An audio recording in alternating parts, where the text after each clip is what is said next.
welcome back to my channel. This is Dom, and I thought I'd have a try of the new Hail Caesar War of the Roses supplement that I did a quick sort of intro to a couple of days ago, and I thought I'd lay out the table and just it's the best way to play it, isn't it? Just to try out new rules is to have a play and see how they play out.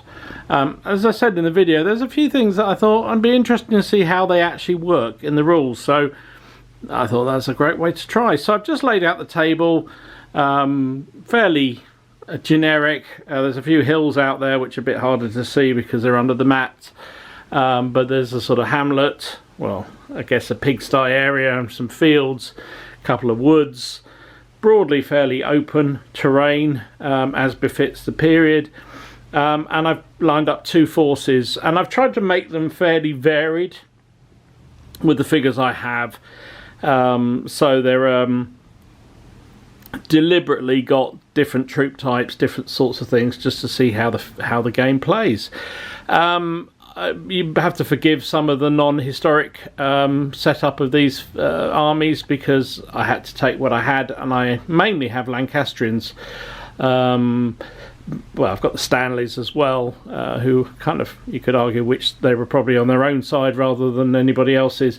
So I've just laid out what I have to try and create a 3 divisions each, or 3 battalion each of 4 units broadly.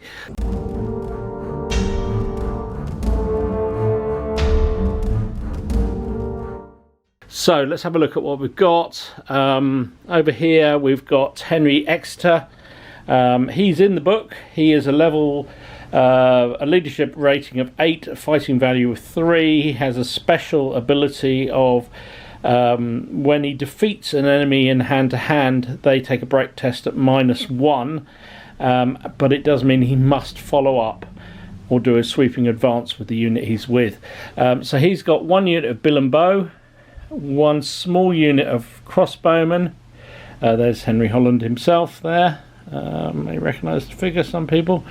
There's a unit of men-at-arms. So basically what I've done is take the bill unit and assumed it's been upgraded to a fully men-at-arms unit. No bowmen in there. Another bill and bow, and then a small unit of handgunners. So what I've tried to do is roughly 4 units, but if there's smalls, then they become then the half the value, if you see what I mean. So that's Henry Holland over here. Then in the middle, one of my personal favourites, we have Lord Clifford. Unfortunately, he's not in the book, so I've used the random generator to create his stats. He's got a leadership of 8, a fighting value of 3. His dicing came up as veteran, so the unit he is with is classed as drilled. He also has a bloodthirsty ability, or curse I guess, which again gives -1 to enemy break tests in defeated in hand-to-hand, and means he must follow up.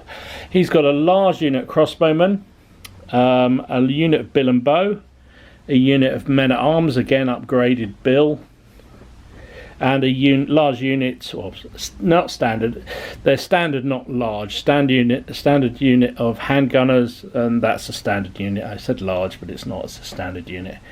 There he is himself. And then he's got one of his minions, another unnamed Clifford Lord, who I'm going to call Lord Grey.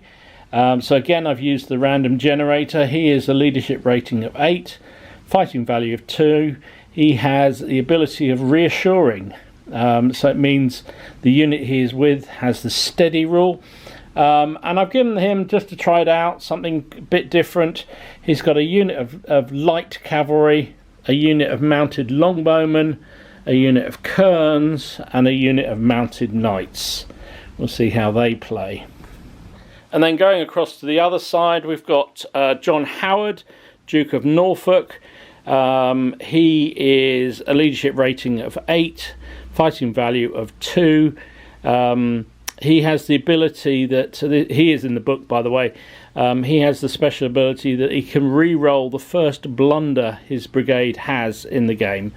So that's kind of a useful thing for him. Again, you might recognise the figure who's the leader there.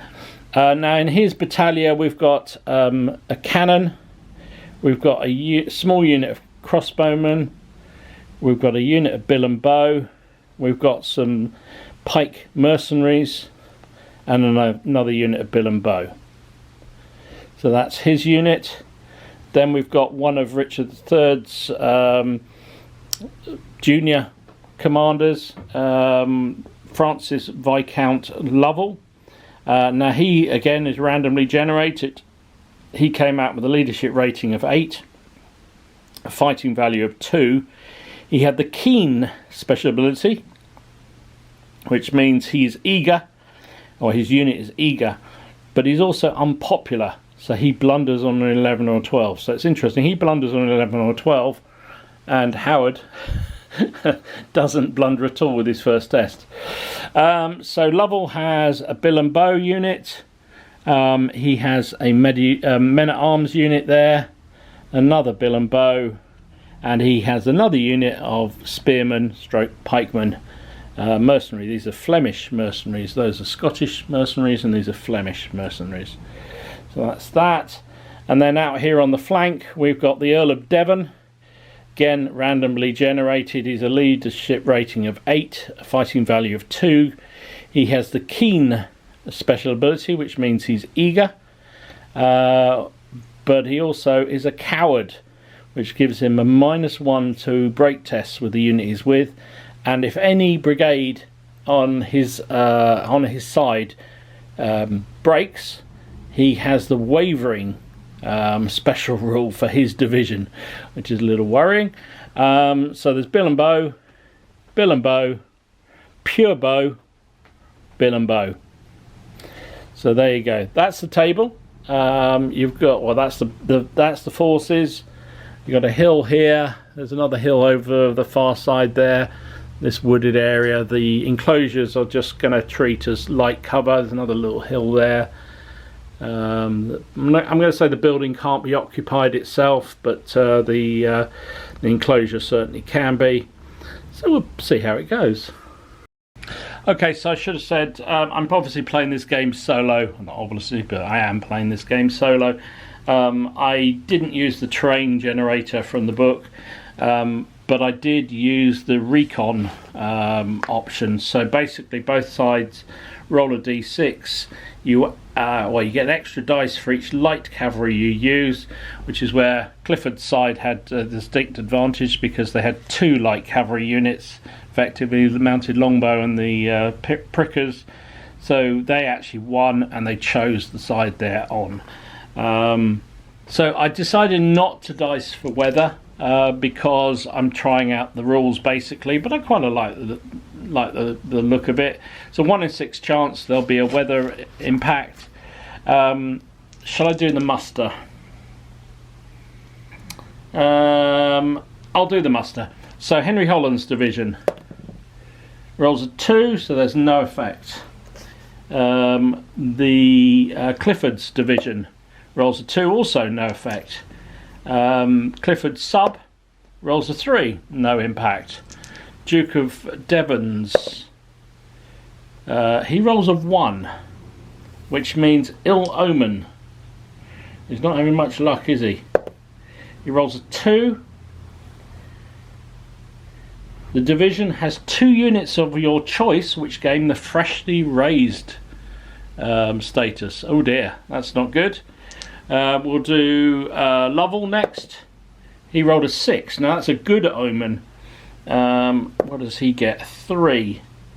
You gain 2 small units of handgunners, or 1 continental crude piece, artillery piece, or 1 unit of continental pike, or 1 unit of kerns, and also veterans. Does that mean the entire division is veterans and are also veterans? So okay, so you get them. Okay, so you get a unit of veteran mercenaries to go along with your formation. Okay, well I'll decide on that in a minute. Could be 2 small units or a big unit. I'll see what I've got in the box. And then Norfolk's, he rolls a 5, so nothing happens there. So we get 1 up, 1 down there, which is kind of interesting. Should we do the favours? Well, yeah, go on then, let's do the favours. It's an optional rule. So each side pick. Oh, I can't really do this for it. Oh, I can do. All right, I'm going to say that the each side picks a starting point from the land, pier, or churches options, and records it secretly. Well, for simplicity, I'm going to go for Clifford's side having local knowledge, and for the other side blessed. How about that? Both sides. If you both had the same, you roll a d6, so we don't worry about that. So we roll a dice and see what the effect. So let's see on Clifford's side, Essex and Clifford's side, they get a good one for rested. One division chosen by you gains the tough fighter's special ability for the first combat. The entire division. Wow, that's useful. For Norfolk's side, he gets a 1, which is blessed. If no weather results occurred, you may choose to roll on the weather table. If weather is in play, you can change the weather by 1. So you may choose to roll on the weather table. Well, given the fact they've got more firepower in terms of cannons and stuff, I think they're not going to do that. So we'll just stick it there. So actually, Clifford's side did well out of that. So one division is tough fighter for first round of combat in the battle. And also we've got the extra units. So I'll sort those out and we'll come back.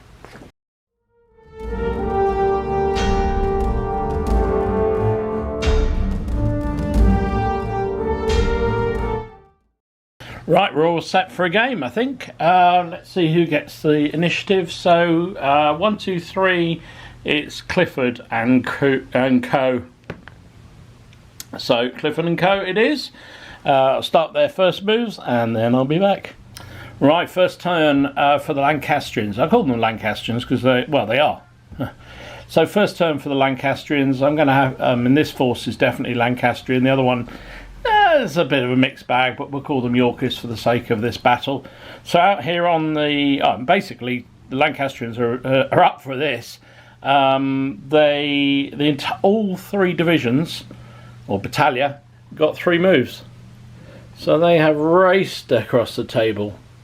You've got Henry Holland over here. He's got his bow, bill and bow there. His crossbows there. Another bill and bow there. Men at arms there, and his handgunners there. And then in the middle here we've got Clifford. That's his crossbow unit. He's got some men at arms, bill and bow, and some handgunners over here. And over here, his sub decided to go roaring forward. So 3 moves with the cavalry. Got the prickers leading the way, the light cavalry. Behind them, the mounted longbow. And behind them, the mounted knights. And then the kerns are heading off to the woods. Nothing is in range. So it is now Yorkist turn 1.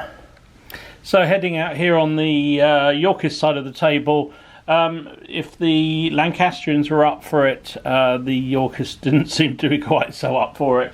So out here on their left flank, John Howard, he ordered these 2 units to move forward. Basically they wanted to get 2 moves to try and get as far up as they possibly could. Only managed to get 1, however. The artillery stayed where it was because it wants to fire. And then he tried to move the rest of the battalion forward, but failed. So that was the end of his turn. Sorry, there's a bit of a shine on here. You notice I've put little black tokens out to denote the volleys of arrows that the archers have. So just so you know, well, so I know who's able to fire and who's not, and how many rounds they have left. Over here in the centre, let's move on down. Francis Viscount Lovell, he basically gave the order to move forward as far as he possibly could, but only got 1 move. So his battalion has moved forward boldly. And out here on the right, Earl of Devon, coward that he is, he managed to blunder, but only got moved to the right. So he's basically moved further out. So there's now a bit of a gap starting to open up between Lovell and Devon. However, I guess the trade-off is that he's sort of starting to outflank the right hand or the left flank of the Lancastrians over there. One thing I forgot to mention on the army deployment, the one unit in Devon's battalion, this one over here with the green flag, that is the Carry. That's Trollope's troops with the Calais veterans, so they get special abilities. So, we need to do some shooting. I don't think any of the bowmen are going to be in range. Not quite, but certainly over here we've got some ability to shoot. So I'm going to start with the cannon over here. Just see them on the end of the line here now. The rules, the supplements seems a bit weird with cannons, because it talks about a chance of a misfire, but it says so when it blunders. But if you're not going to move the artillery, it's never going to blunder. So I'm kind of a bit confused. It would make more sense that it was something to do with the number of ones you roll. But anyway, that's something that needs clarification. I'll play the rules as in the supplement, because that's the way this should be done. So it has a 36-inch range, firing straight forward towards those cavalry. It is long range, so it gets 1 dice. Would be hitting on a 4. And long range hits on a 5. Rolls a 4, so that's a miss. So I'm wondering whether in reality it should be if you roll a 1, there's a misfire chance. But yeah, as I say, the rules don't make it clear. Now then, this longbow unit, mixed longbow unit, is in range, because longbow in the supplement or in the main rules have a range of 20. However, if it fires at those light cavalry, it will use up one of its arrows. It's also going to be hitting on 6s to hit. So I think it's going to hold its fire. And I guess that's one of the trade-offs with only having 3 rounds, is that you don't want to waste your arrows. If I fired there, I'd have 6 dice hitting on 6s. I'd need 2 6s to get a a break test on those light cavalry. Statistically, 6 shots needing a 6 to hit, you might get 1, and they've which probably should go through, because the light cavalry I think only have an armor of 6. I'll need to look that up. So, but I think they're going to hold fire mainly because they've only got the 1 shot. They've only got 3 arrows, so 3 lots of arrows. So that is it for the Lancastrians. That is it for the Yorkists. We'll come back with turn 2. So turn 2 for the Lancastrians was a mixed turn at best.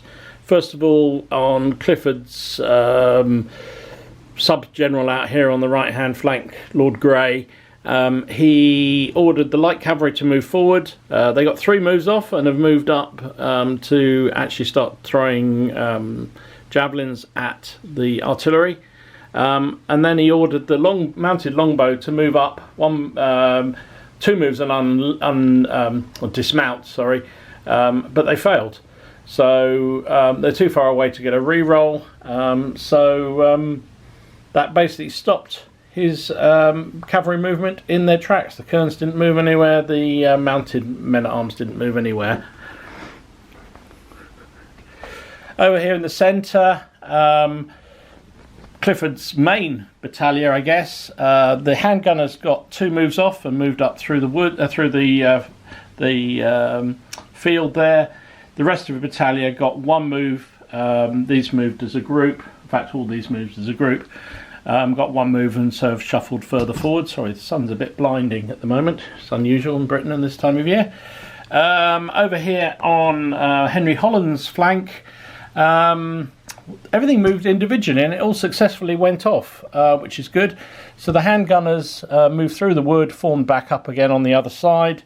Here the bill and bow and the men-at-arms moved through this bit of wood, are basically in the wood at the moment. You have to break into skirmish first, so that's what they've done. Over here, the small unit of crossbowmen have moved forward onto the edge of that enclosure there, and the bill and bow over here have moved up to the edge of the wood. So we've got some shooting. Let's see if these are in range. Not quite. They can't see anything. So the only thing we've got is the light cavalry. Now there's no stats in the book for a standard unit of light cavalry, so I'm just sort of upgrading it from the book, which has a small unit only. As I say, I'm just using the figures I've got. So so they got 3 shots. That artillery crew, I'm not going to say it's obscure because there is literally a gap. That's where they set up, a gap between the in the thing, so it's forced to hit. They get 1 hit. Saving throw for the artillery, 6+. They do not save, so they take a wound, but it isn't a it isn't a break test or anything. So that's the end of Lancastrian turn 2. We'll be back with Yorkist turn 2. Right, Yorkist turn. Let's start with Earl of Devon. The Calais garrison plus the longbow unit got 2 moves off and headed off that way. And then, I mean, there's always something happening with Devon. He managed to blunder with the rest. Tried to re-roll and blundered again. But luckily rolled a 6 again, so that's 2, 4, 5 6s in a row, and which is 3 moves. I'm basically uncontrollable advance for 3 moves. So the 2 remaining units of Battalion headed off into the woods. They've broken into skirmish as they're required to do. So that's been interesting. At the moment they can't see anything there, but we shall see what happens. Over here, Lovell was altogether more organised. The bill and bow moved up to the hedge line there, supported by the Burgundian handgunners.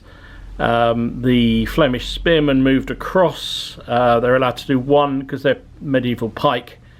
Actually, no, they're just spear. So that's fine. They only did 1 move across, so that's fine. And the rest of his command moved up towards the hedge line here with the small unit handgunners. Remember, he got 2 extra veteran small handgunner units there, which could be useful. Over here, I think these cavalry could be in for a bit of a pasting. Cannon didn't move, neither did the handgunners. Sorry, neither did the crossbowmen. That longbow unit moved across to line the hedge, so they're going to take a heck of a lot of shooting. And the rest of Howard's formation, he basically moved the pikemen and the bill and bow up 1. I think they got 2 moves in the end, so move forward. So we've got some shooting to come. We'll start over here. The cannon, it's in arc, it's in close range, so 2 dice hitting on a, well, it would be a 4, but their obscured target gives them a 5. A 6 and a 5, that's 2 hits. They save on a 6, so that's 2 hits. I'm going to mark these up because I think there's more coming. And it will be a break test for them automatically because taking a shot from a cannon, well, actually any 6 is a break test. Then the crossbowmen here will fire 2 shots. They will be hitting on 5s because I'm going to give the cavalry at least cover. Double 1, so that doesn't work. And then I was debating whether to fire the crossbowmen or 2, but I think they're going to have to. So they get 6 shots hitting on a 5 because of cover. That's 2 hits. We'll take away 1 of their arrow for their arrow storm. So 2 hits. So saving roll for the cavalry will be 6s, which they don't make either. So they're up to 4 hits. 4 hits and a break test for the cavalry. They don't have any modifiers. They rolled a 7. Let's just see what that is. That's not a bad result for them actually. That's retreat in good order, so they will go backwards back to here with 4 casualties though. I guess in a way they got away with that. Could have been a lot worse for them. Put a little marker there to denote the fact they've got 4 casualties. Now moving across, this bill and bow here. Well, they're in range of those handgunners, but the trouble is they're going to be hitting on 6s, so I think we're not going to bother. Same here in the middle. These handgunners, they are in range. Yes, they are. They get 2 shots. Move that in there. 2 shots. Give the crossbows they're firing at cover, plus its long range, so that's 6s to hit. They get 1 6. Now that isn't a break test because you would have needed 2 6s to be a break test, because if you need 6 to hit you need 2 6s, and we only got the 1. So let me just double check the saving roll for being hit by handgunners. Yeah, but if you take a wound from a handgun you have to take a break test. So let's see what the see what they can save it. There are 4 to save. They save it, so they're lucky. They don't need to. It says specifically take a wound, take a casualty. So they didn't take a casualty, so therefore no need to break test. So do I fire with the bill and bow here? Now we are in 12 inches. So I think we will this time. I think we will. We'll use up one of our valuable sheaths of arrows because we're going to be hitting on 5s because of the targets in cover. Well, that was a waste. Just the 1 hit. 6 shots, 1 hit. That's, should have been 2 really. Saving roll of 4, and they save it as well. So that was a complete waste of an arrow storm. So far my fear about arrows being overly powered is proving wrong. Right, I think that is all the firing on the Yorkist side, so we're back with Lancastrians.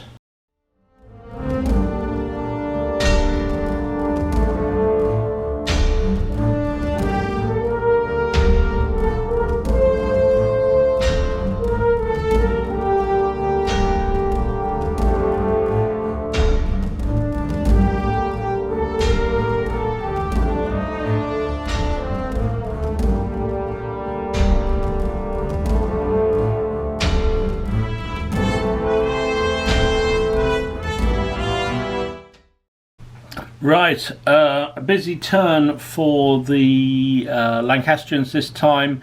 Start out with Henry Holland's flank over here. This bill and bow unit, it was looking a bit daunted by 4 units, basically a whole battalion coming towards it. So his did initiative move backwards just to sort of get back towards its line. The bill and bow that was in the wood here has moved across to support it. The crossbow, small crossbow unit that was there has moved across, and the men at arms have continued their slog through the woods. The crossbowmen with the here moved to there. The handgunners, I know what, I didn't nominate where they were going to, so they actually got 3 moves. They went bowling their way up in front of the enemy troops there, so we'll see how that goes for them. In the centre, Clifford's formations, the men at arms have come through and replaced the bowmen. No, they haven't. The men at arms and billmen and bill and bow have continued their slog up through the middle as they planned, and then as we head across His handgunners have just moved forward a bit to here. Over here, a bit more interesting for Lord Grey. What happened? The mounted longbowmen that were basically where they are now decided to dismount. I was umming and ahhing whether to move forward and then dismount and then potentially move a third time. In the end, I decided to take the safer option, which was to dismount and then move, which was lucky because they only got the one move. So they dismounted where they were. The mounted men-at-arms have come round here, and Lord Grey has joined them. Showed you the handgunners. What's happened over here? The Kerns have moved through the wood. They got 3 moves actually and came up to there. And then over the far side, you can see the light cavalry have sort of moved round to be out of arc of the cannon, and it's also threatening the flank over there. So they're not in range. Neither are the Kerns, obviously. These fellas probably are. Yes, they are. Do I fire? I think I'm going to. I think we need to put some pressure on that formation. It will be 6s because it's long range, and also they're in cover. However, given the fact that these guys are pure bowmen, they get a marksman special rule. So 6 dice, hitting on 6s with 1 reroll. Oh, that's useful. 2 hits, and we'll reroll one of the misses. No, 2 hits. So 2 hits on the bill and bow they're targeting. Because it's 2 6s, that does count as a break test on them. So 2 saves for the bill and bow that took those arrows. They failed both of them. So it's 2 wounds. I don't think anything else is going to be firing at them. Let me have a look. I don't know whether the handgunners are in range. Oh, they are. Or do they fire at the pike? Who's the closest target? That's just over a foot. Because they're actually where this one is here. I think it's about the same. So I'm going to fire them at the pikemen coming through. So right, we'll do the break test for the bill and bow. They roll a 6. 6 on a shoot. Infantry, hold your ground, disorder, or retreat in good order. That's tricky, actually. I think they're gonna do retire. I think that's the better thing to do. Gives them more flexibility next turn. Yeah, I think in hindsight, that's probably the best thing to do. So we've got the handgunners firing at the pikemen. We get 3 dice. It is long range. I don't know whether do handgunners get long range. I think they do. I think everything does. So 5s to hit. 1 hit. The pikemen save on a 4+. Oh, missed the thing. Which they make. So they don't need to take a break test because they didn't take a casualty. Reminder, you need to take a break test if you take a casualty from handgunners. Moving across the table, nothing here can fire. We've got the small unit handgunners up there.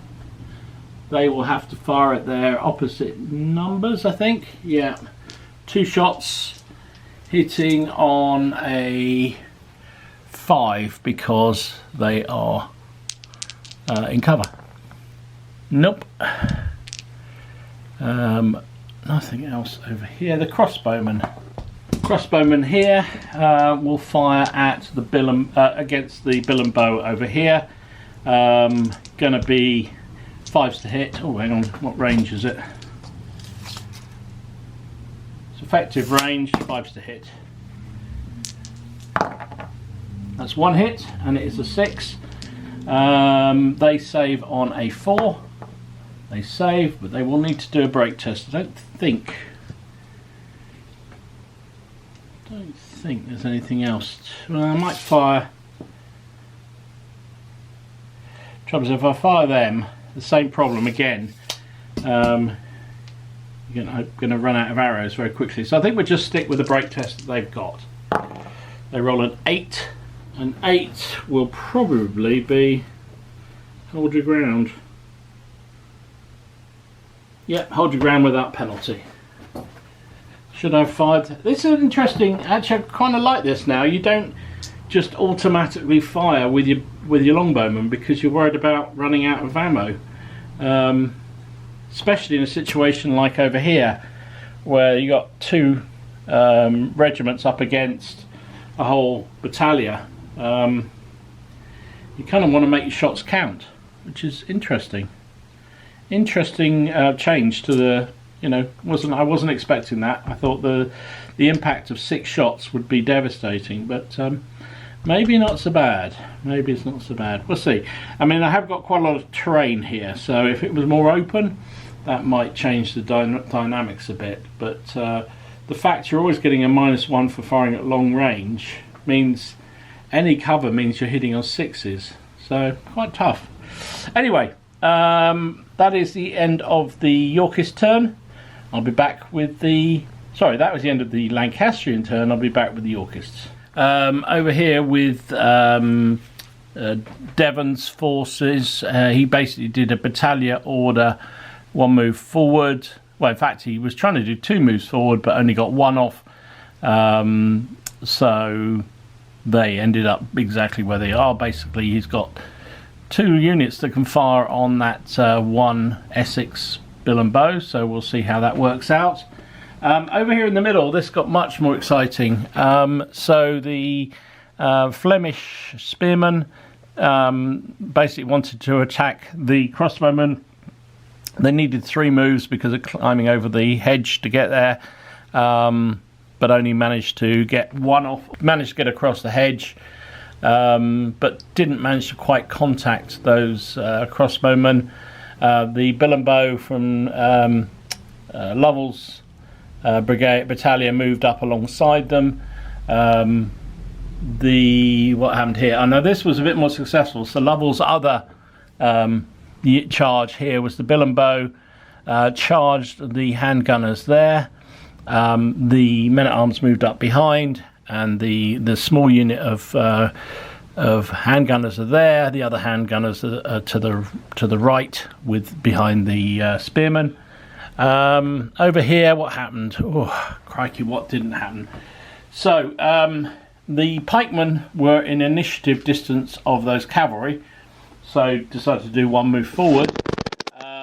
However, and also the crossbowmen hopped across the hedge to try and block those light cavalry. So after that, that's where the commands went foul, and because we'd already used the reroll, he ran out of orders, and that was that. So up to shooting. We might as well start with the crossbowmen here.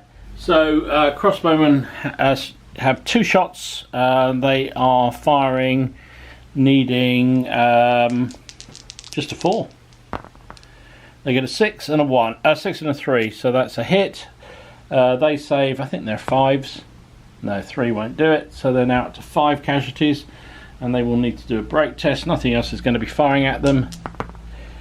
Oh, 7. That's I think we had that before, so that'll be retire. So there is a hill here, so they'll basically drop back behind the hill. I think their days are numbered in terms of doing anything useful. I was trying to get them round the flank, but unfortunately they didn't manage to operate. Now, interesting, in the supplement, prickers or light cavalry are marauders, so they can stay outside command radius, which is quite good actually. I think that works pretty well. Moving across, we've got the artillery. It's going to fight the knights, the mounted cavalry over there.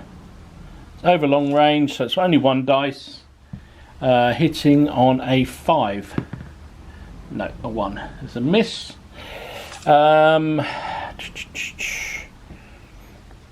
the bowmen. Do they fire or do they not? They might.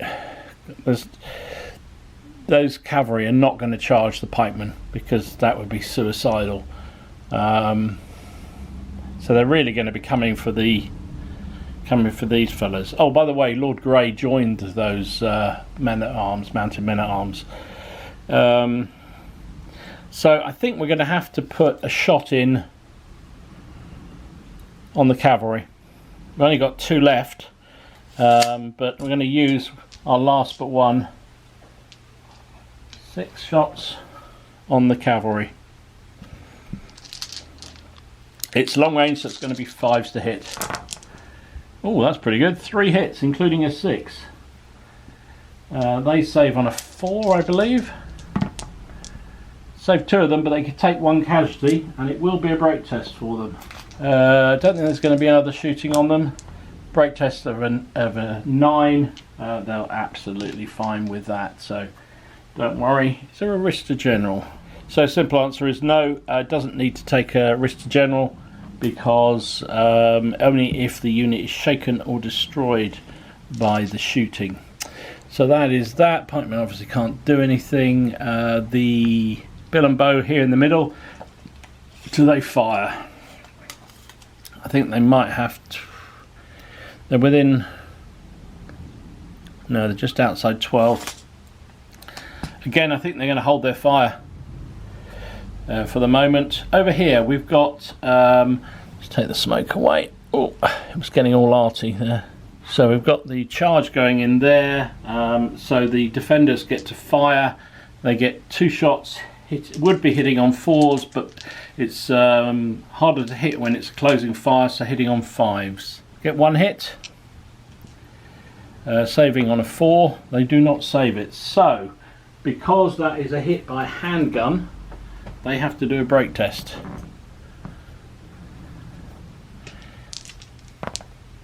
But they roll a 7, which I think is absolutely fine. Ooh, okay, interesting.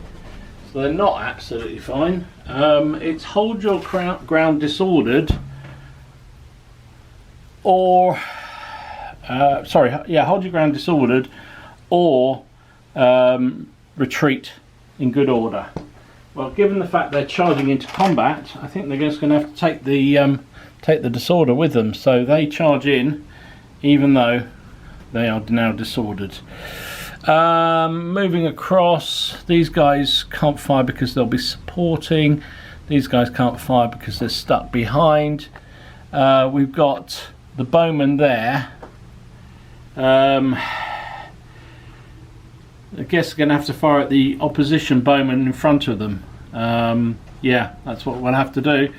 So they are bill and bow, 6 dice. So this will be an interesting test. So the unit they're firing in is in no cover and in effective range, so you get 6 hits hitting on 4s. Well, of course, there's no accounting to rubbish dicing. They only hit with 2 shots, so 2 shot saves on the target unit.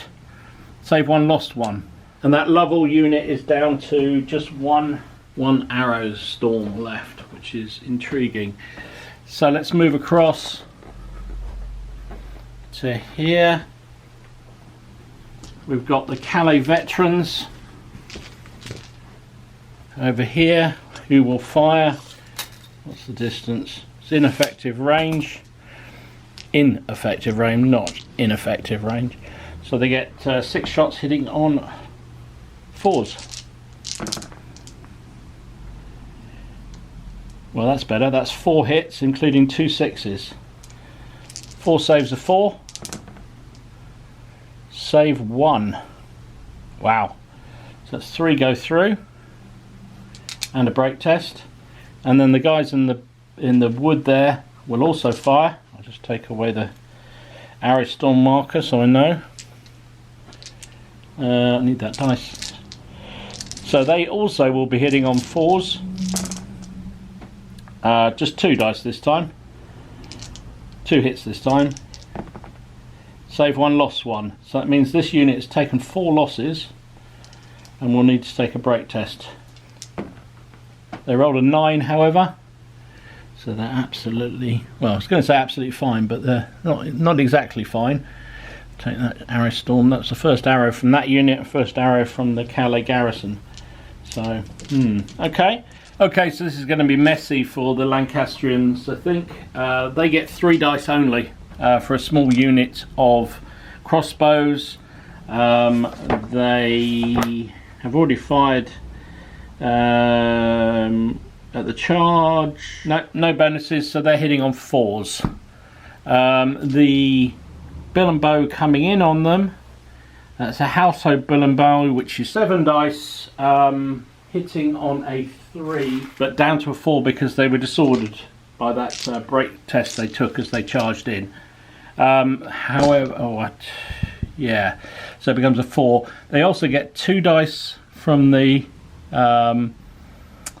handgunners there,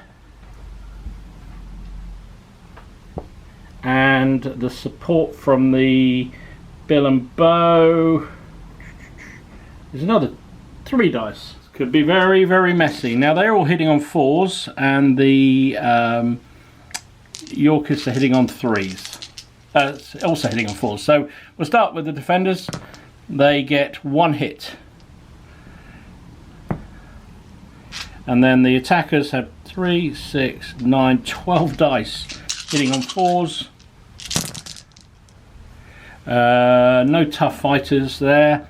Oh, this battalion, because there are specials. No, so they get, let's have a look. What have we got here? That's a miss, that's a miss, that's a miss, that's a miss. They did pretty well. 2, 4, 6, 8 hits on those poor unfortunate crossbowmen. Crossbowmen have 8 saves of 4. They saved 3, so 2, 5 hits go through. I'll make a note of that. Only 1 went through on the bill and bow, which they saved. That is a 6. So it was 5 casualties to nothing. The small crossbow unit is shaken and 1 in excess. Needs to break test at -1. Rolls a 9, however, so that will probably be stay locked in, because they're not skirmish. Hold your ground without penalty. So definitely they lost the melee soundly, but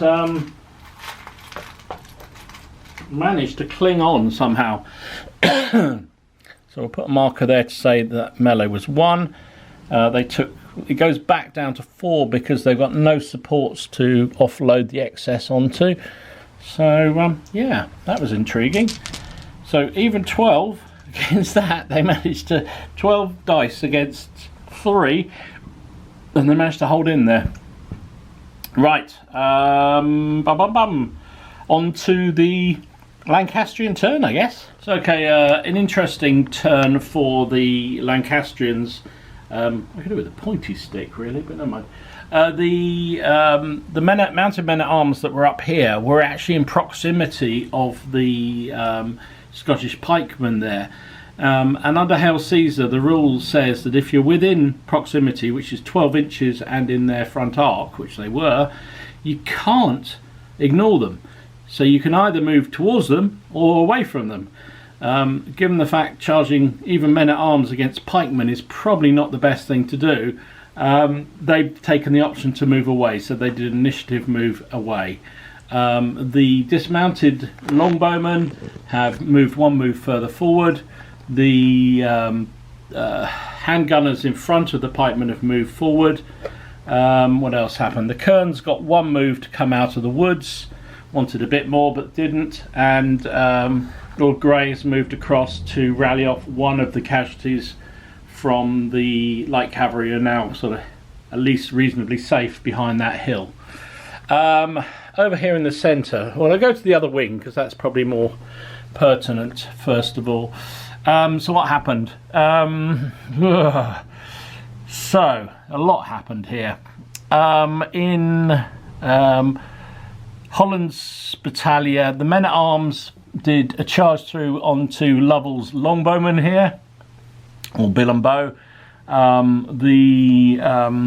Actually, no, they didn't do. What happened was the crossbowmen did an initiative charge away, and then the men-at-arms did a charge, which they managed to get off, and only needed one move, to be fair, and charged into Lovell's longbowmen there. So effectively, the crossbowmen are supporting and men-at-arms against bill and bow, which will be interesting to see what happens. The Exeter himself, Henry Holland, moved to remove one casualty off that bill and bow on the far end. Did debate whether to put him into the combat, but in the end I need to get some casualties off that battalion, because otherwise they're going to be shot to pieces. So yeah, that's the plan. We'll see whether it was a good idea or not. The crossbow unit, big crossbow unit, moved forward. I don't think it's going to support the melee. It's probably going to fire. Well, actually, can it even hit anything? I can hit the pikemen, the Flemish spearmen, I think, so that's fine. We will... Oh, I might as well do the shooting. So let's do defensive fire. So this is Lovell's last shot. It's fired all 3 arrow storms. He fires as... Oh, this is going to be an interesting one. So let's work this through. And again, this is one of the questions that isn't entirely clear, because the rules don't cover this, I don't think, in the supplement. But in the main book, dismounted men-at-arms get the -1 to be hit in their front arc by missile fire, even though they don't have shields. It's not terribly clear, well, it's not clear at all, because it isn't covered in the supplement, whether or not that also applies here. So I'm going to play it that way. We'll see how it plays out. So the defender gets 6 shots. They are hitting on 5s because it's closing fire. But there's, because it is because it's point blank range with the bow, the saving throw for the men-at-arms is capped at 5. So there you go, a lot going on with that one. 6 dice, hitting on 5s, basically. That's the first thing. Just the 2, but there is a 6 there.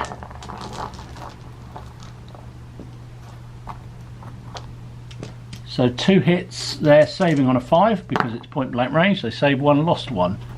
So 1 hit on that on that men-at-arms unit. They'll roll to see what happens to them. A 7, well, that disorders them, doesn't it? We've had that already. They could retire. Retire steady, but if they want to continue the charge, they are disordered. So that's interesting. So you get to see there the effect of 6 shots at closing, but against men-at-arms. So it'd be interesting. As I say, it's not clear in the book. I'm assuming that the rule from the rule book applies still to the rule in the to this supplement, but it doesn't express that entirely. So forgive me if I'm wrong, and you can play it the other way if you don't think so. What else happened? We got the ongoing melee there, so that's locked in everybody here. So the ongoing melee there, over the back there, so Clifford, having moved his crossbowmen forward and his handgunners forward over there, tried to move the 2, the bill and bow and the men-at-arms forward, but they failed. We'd already used the re-roll somewhere else, so he wasn't able to move. Over here on I talked about Lord Grey, haven't I? Yes, the Lord Grey's done. So now we're on to shooting. Right, we're going to start with the Kerns over here. They have got bows. They've got swords and bows, basically, is what they're armed with, according to the book. So they get 2 shots. They don't run out of ammo like longbow do, but they don't have the longer range. So, but they are in range there, but they are firing against a target in cover and at long range. So 6 is to hit. No hit. The longbow unit, the bill and bow unit here, will fire at the pikeman, I think. So we're looking at 6 shots hitting on, or they'll probably get cover for the fact there's a hedge between, or 2 hedges between them, so 5's to hit. But they do get a reroll because that's a pure archer unit. It's 2 hits including a 6. We reroll 1 of those, which is also a hit. So 3 hits on the pikeman. They save on a 4+. They save 2 of them, but they lose 1. And they will need to take a break test. Let's see if anything else is going to shoot at them first. I think they will. So I'll just remove the chute. So the mounted longbow are now down to just 1 arrow storm left. So you run out of shots quite quickly, which is intriguing. As I thought it might actually, so you've really got to think long and hard about when you use your shots. Which I think potentially could mean when they are devastating, they are really devastating. Which, to be fair, I think actually reflects a bit of the period. There, you do read occasionally absolutely devastating effect of archery. Not always, but quite occasionally. Moving across, we've got the handgunner unit. I think that looks like it's within 12. It is. That's a large a standard handgun unit, which is 3 shots hitting on a 5 because of the cover. It's 1 hit. The pikemen save on a 4, as we know, which they don't save. So if they weren't taking a break test already, they are now because they took a wound from handguns. Let's put them on there to say they fired. Don't know why I'm bothering, but there you go. Looks pretty. Well, it will do when I move it a bit. I think I might as well do the break test now then for the pikemen. They roll a 6. Hold your ground disordered or retreat in good order. Ooh, that's tricky. They're not under threat from the cavalry anymore. So I think they might hold their ground yeah, because we'll need to get reinforcements up to help them, so I think they'll stay disordered. Alright, moving across, we've got their men at arms over the field, so they can't fire. These are all involved in combat or supporting. The crossbowmen there firing at the long spears, pikemen here. So that is a crossbow unit which gives me 3 dice. They are firing at effective range, but there's a lot of cover there, so 5's to hit. That was a complete waste of time. And I think that's everything over here. We've got the bill and bow in the middle there. These ones will fire at, they can't fire at that because that's a melee. They have to fight the guys in the wood. It's effective range, but they do get cover protection, so it is 5's to hit. Ooh, 3 6s. So we'll take an arrow storm away from them. The defenders take 3 hits, rolling for a 4. Save 2 of them. Sorry, they lose 2. So they lose 2. We'll mark that in a minute. And then this one here will fire its first arrow storm at the same target, I think, as its closest target. And we want to maximise fire. I think this is what's going to be crucial, is maximising the fire on 1 or 2 units if you can. So another 6 dice coming in, hitting on a 5 again. That's 2 more potential hits. Saving on a 4. Nope, another one dead. So that's 3 dead on that unit. And took a 6, so we're needing a break test from it. A 5. A 5 is hold your ground disordered or retreat in good order. I think the logical thing for them to do is to fall back through their compatriots and leave it for them to fire next and keep themselves from being disordered. So they will fall back through. They're allowed to do that. The only thing with this is lots of markers. If I'm going to continue with this, I need to have some way of identifying the fact they're running out of arrows without putting too many tokens on, because when you've got tokens for that, and also you've got tokens for casualties, it can be a little bit tricky to remember what's what. So that's 3 casualties on them. They're not disordered because they fell back through, and that is all the shooting from the Lancastrians. So we've got a bit of melee though. So this one's going to be complicated over here. We have in our melee, we have the men-at-arms charging in. So they are 7 dice, so they don't get, yeah. So the only upgrade that men-at-arms get is the steady and stubborn rule. There's no real advantage for them being men-at-arms, which is slightly odd, I have to say. Because you would think they get an extra... Oh, I've just seen. Because they are steady... Okay, so having said it doesn't make much difference. Being steady, these because the upgrade gives them steady and stubborn, they can ignore the first ranging attack 6 that they get. So they didn't roll that, and therefore they are not disordered. That could be pretty big. So we'll do the combats. We've got the Lancastrians charging in. Get 7 dice. 2, 4, 6, 7. The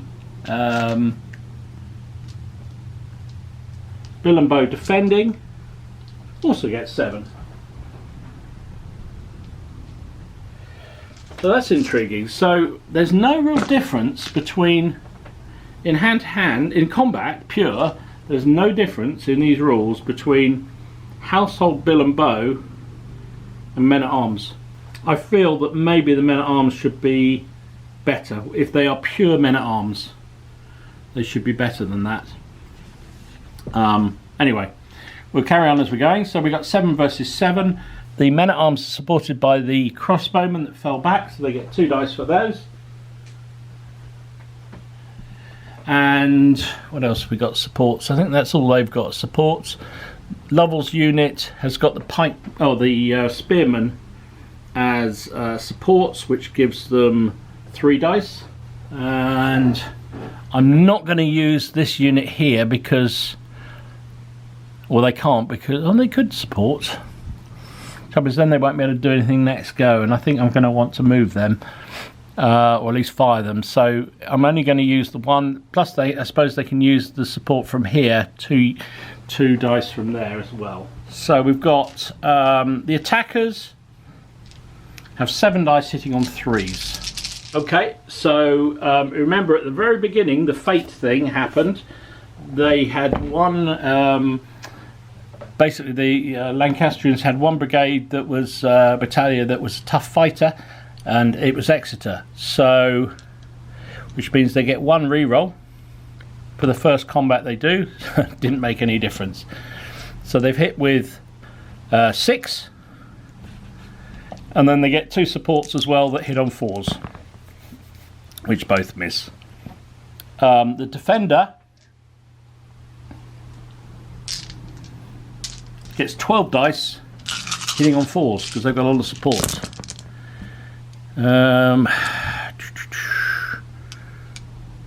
Looks like 2, 4, 5 hits. 1 less than average. So the men-at-arms save on a 4. They save 2. 3 go through. The Bill and Bow save on 4s. 2 go through. So the result is a win for the stubborn. The men-at-arms have a stubborn save, so can they save another one? No, they can't.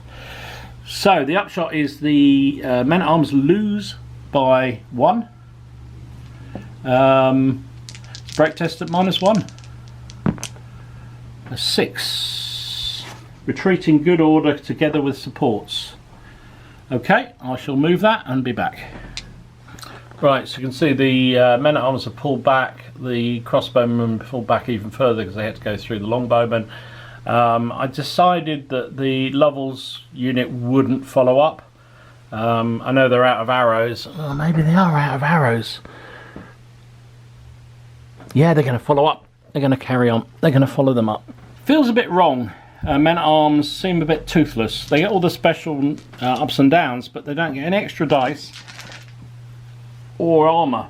So because everything's 4 save, and the rules we normally play, actually, do they both have 4? I think they do, actually, to be fair.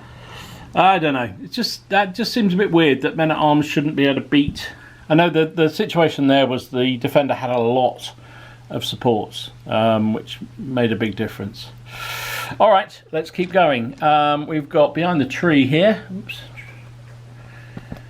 Behind the tree there, we've got the ongoing combat. We have Lovell's longbow unit, which is 7 dice. Sorry, 7 dice. They won last round, but they are disordered. They also have 3 supports from their men-at-arms and 2 supports from the handgunners. The handgunners get 5 dice in return. So let's see what goes on here. The handgunners are shaken. Actually, I didn't put a marker on for them. They're shaken. So they are 5 dice hitting on 5s because they're shaken. They've still got 2 hits. That's pretty good. Saving for the longbowmen. Let's see what happens. They saved them both. So 0 hits go through, and the longbowmen with their supports get 6, 9, 12 dice. They're all hitting on 4s because even though they won the melee and followed up, they are disordered and all the supports are on standard, so 4s. That was a pretty lousy roll, to be fair. Whoops, that was one. Just turned it over. They only hit with 4 out of 12. That's pretty lousy. Saving roll for the crossbowmen, or handgunners, sorry. They lose 3 casualties. 3-0. They're doing a break test at -3. They roll a 7. A 7, which goes down to a 4. Break if shaken. They most certainly are shaken. So they is gone. First blood. First blood. And no returns. Alright, I think that's the end of Lancastrian turn. So we're back to the Yorkists. Can they capitalise on 1 victory, in fact 2 melee victories so far? Let's see.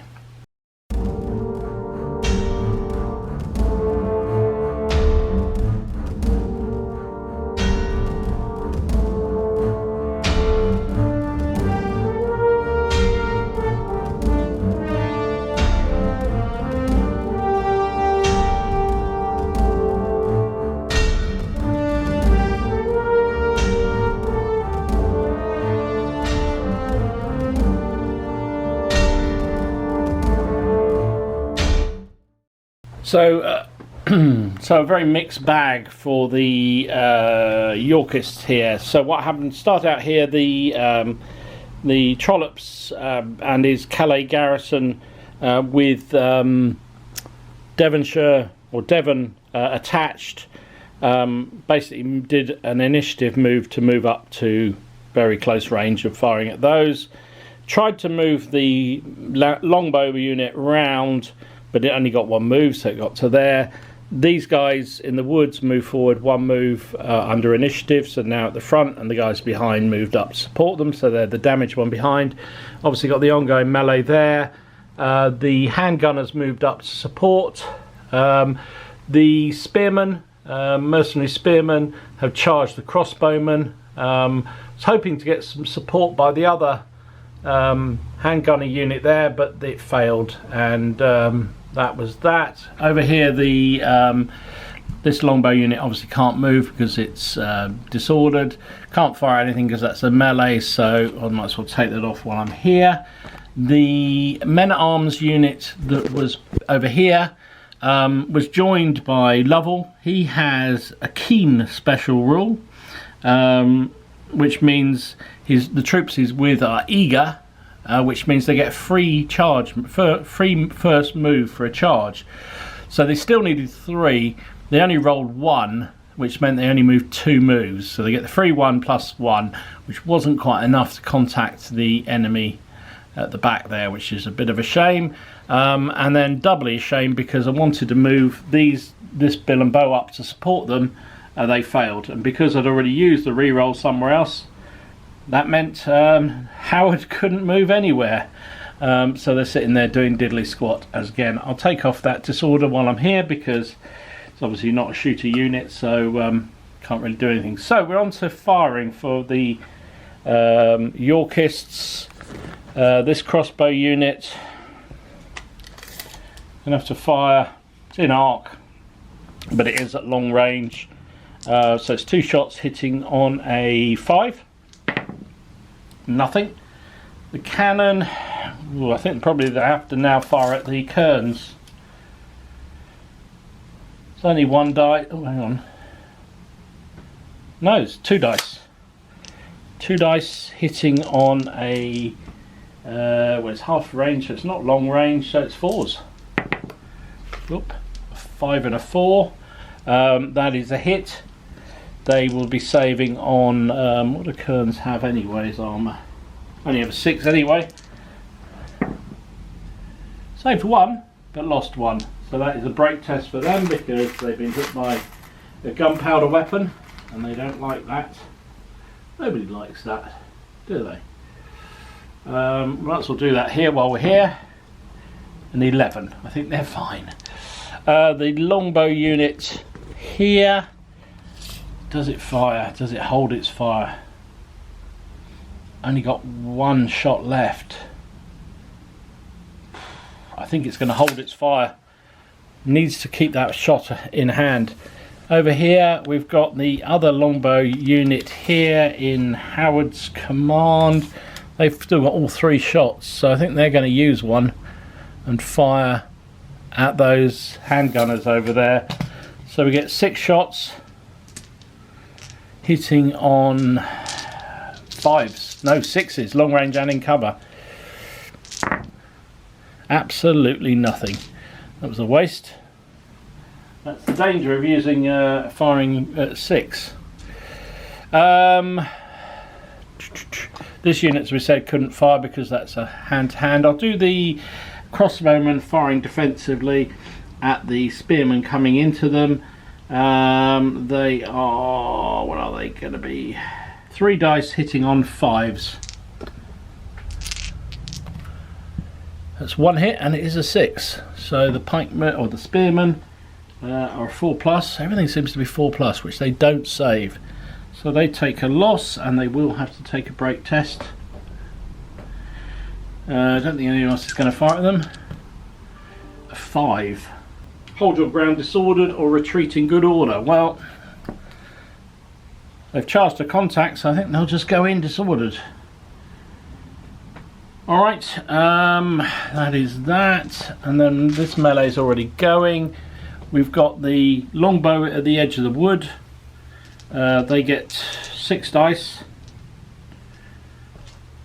2, 4, 6. Hitting on a 4. They'll fire at the ones on basically where Exeter is, because they're equidistant, and I think we want to knock them off if we can. Not with a roll like that, you can't. Look at that. I can't even see it. Absolute lousy. More 2s than you can shake a stick at. Wow, 5 2s and a 3. The Trollops Calais veterans, they will fire their arrow storm. They get 6 shots hitting on 4s. That's 4 hits. The guys receiving it, saving on 4s. only take 1 loss. So we'll mark that up.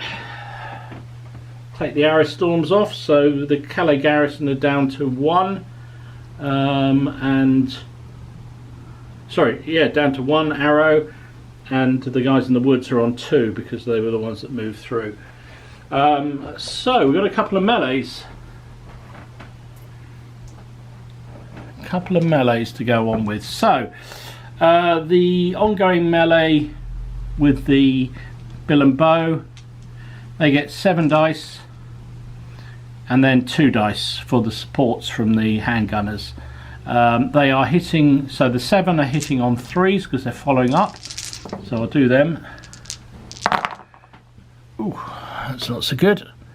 Only 3 hits. And the 2 from the supports that will be hitting on 4s. Another one. So that's 4 hits on the men at arms. They have 2, 4, 6, 7.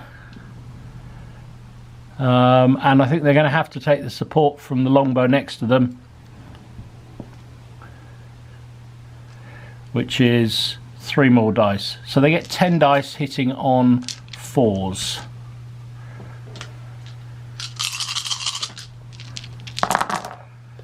They get 1 re-roll, don't they? Because they're tough fighter.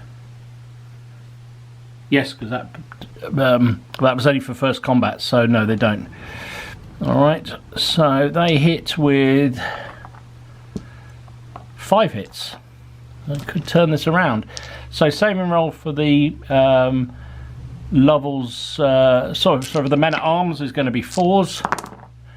They are stubborn, so they get to re-roll 1 of those. They take 2 losses. The bill and bow took 5 hits, saving on 4s. They take 3 losses.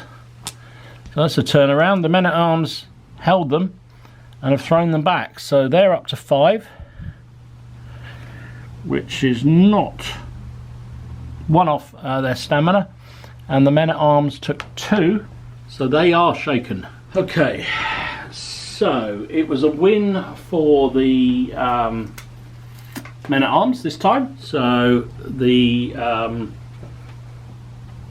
bill and bow need to take a break test. It's a straight break test because they've got no negatives. They're under their stamina. A 4, however, is not good news. Break if shaken. They're not. Give ground together with supports if disordered. Okay, so that was a turn up for the books. Didn't think that was going to happen. I thought that stubborn made all the difference. So they fall back, as do these fellas. Now the men at arms can't follow up because they're shaken, but they've seen off 1 unit of bill and bow, who are now up to 5 casualties and are out of arrows as well. So, interesting. Right, there's no melees anywhere else on the table.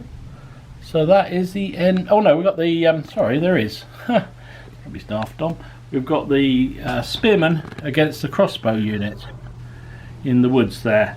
So the crossbow is defending. Again, there's no stats for a large unit. That was for a standard unit, so I'm just going to make that up. 5 dice. So I put together my army list based on what I had, not how the book was. So I should have looked first. So it looks like you can only have crossbows in small units unless you mix them with halberdiers, which could be fun. So I'm going to say they got 5 dice. They will be hitting on 4s. They've got no supports. The spearmen coming in. What do long spears do? Okay, so basically anybody charged them loses their charge bonus, and if it had been cavalry they would have been disordered on a 1, 2, 3. So the fact they're charging means that nothing much happens that way.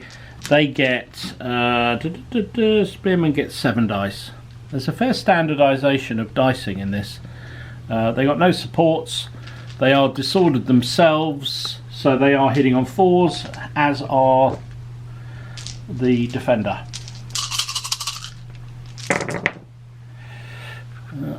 sorry, I couldn't roll it somewhere where you can actually see. So the 4s were the spearmen.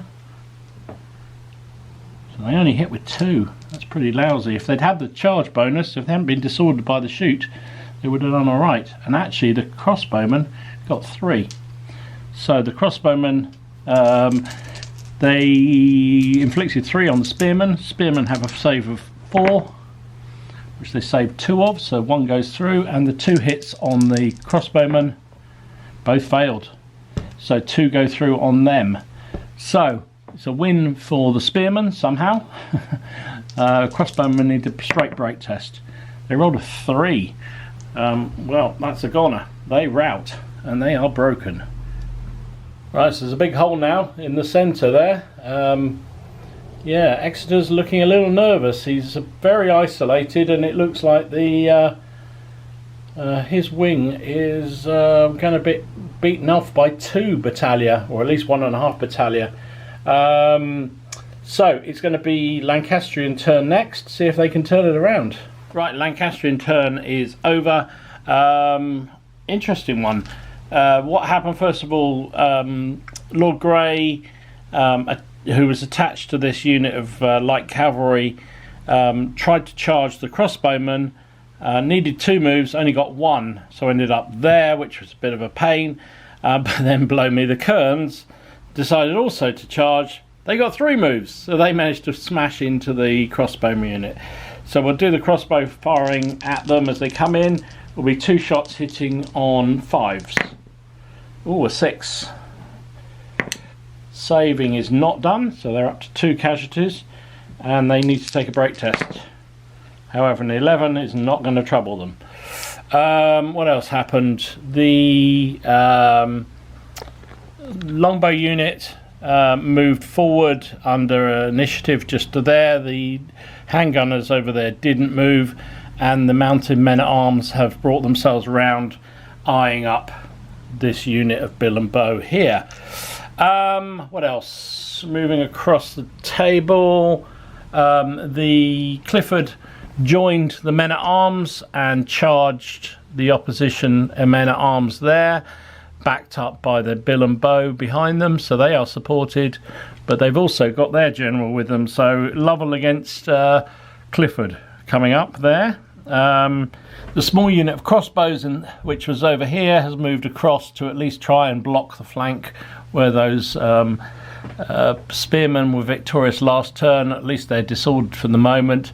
Both units of bill and bow did initiative moves backwards away from the enemy, and rather maybe risky or not, I'm not sure, Exeter has joined the men-at-arms and taken off one of their casualties, so they're down to 5 casualties now.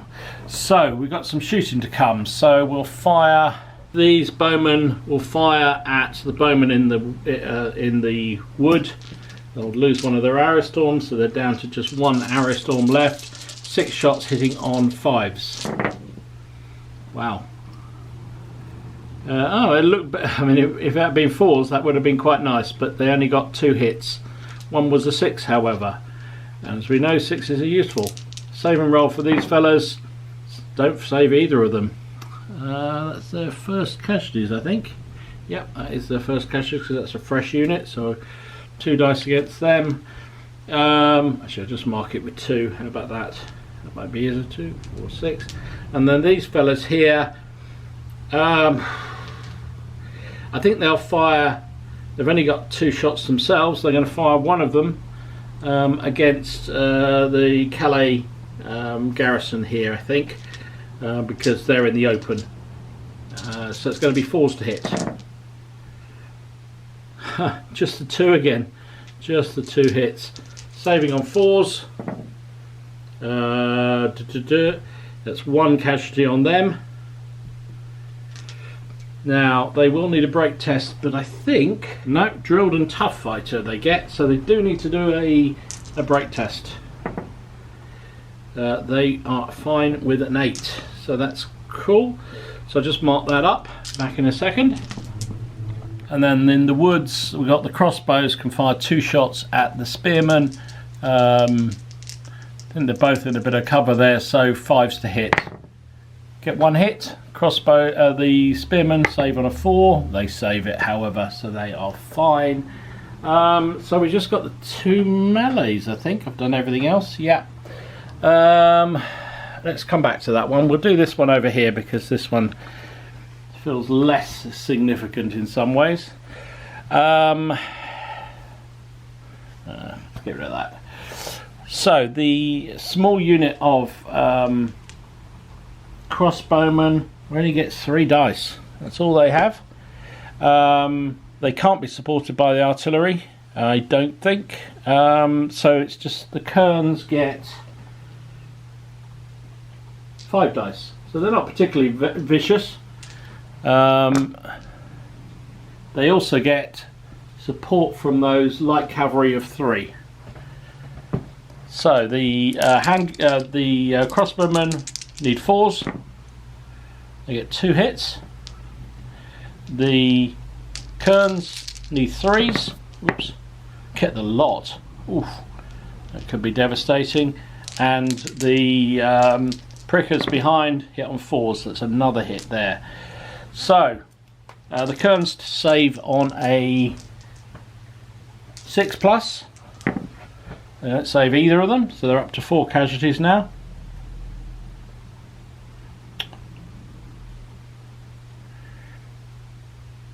So they suffered 2. Just mark that so I remember. And the men are, then the crossbowmen have 5 hits, 2, 4, 6 hits to save. All needing 4s. Oh my lord. I mean, they had a chance there. They absolutely had a chance, but they've lost 5. So they are shaken. And they have 1 excess. So they're going to need a break test at -1. They rolled a 9 though, so that stays continuing as a fight. So they drop down to 4, back to 4 again. Lucky there, because if that one had won, they'd potentially, well, I don't know actually whether a sweeping advance is allowed. Anyway, it's academic. I haven't done all the shooting, have I? No, I haven't done all the shooting. Silly me.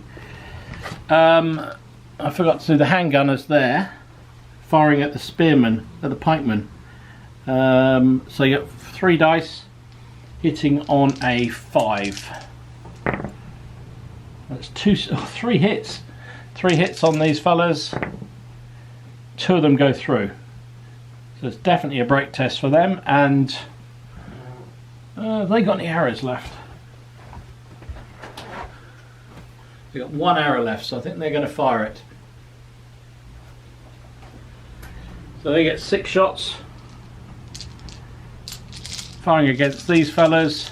Not going to get... no, I don't think they're going to get cover this time. So hitting on 4s. That's 4 hits, and they are marksmen because they don't have any billmen in there. So 5 hits in total. So they've taken... So 5 saves of 4 for them. Did alright, they saved 2, but another 3 go through, so they've suffered 5 casualties that go. They're already on 2, so that puts them on 7. So they're well and truly shaken. They've also got to take a break test, multiple reasons, one for taking a casualty from handgunners and one for the 6s. A 4. I think we know what happens there. They have gone. Wow. Now that was devastating shooting. Now I've got a handgunner unit with a standard size one, and they shouldn't really be like that. So again, that's a little bit false, but that's the way my troops were laid out, so I'm going to go with it. I didn't actually work out any army lists. I just literally put down the troops I had to see what happened. So that's interesting. So the Scottish pikemen have broken and they are gone. So that means half of Howard's battalion are now shaken or routed, which is interesting. In the middle here, this could be immensely significant. We've got 7 for the defender. They also get Lovell, who is a level 2 commander. So they get 9 dice in total. So the opposition also get 7 dice, 2, 4, 6, 7, plus they get 2 for Clifford, plus they get 3 for their supporting bowman. So Clifford and the spearmen will be hitting, Clifford and the men at arms will be hitting on 3s. So we'll do them first. Wow, that's a good hit, a good roll there. So 2, 4, 6, 7 hits, plus they're supporting 3 who hit on 4s, so that's another 2. So 9 hits in total. The Lovell's troops hit on 4s because they're receiving the charge, and they take, well, about right, to be honest. They got 5 back.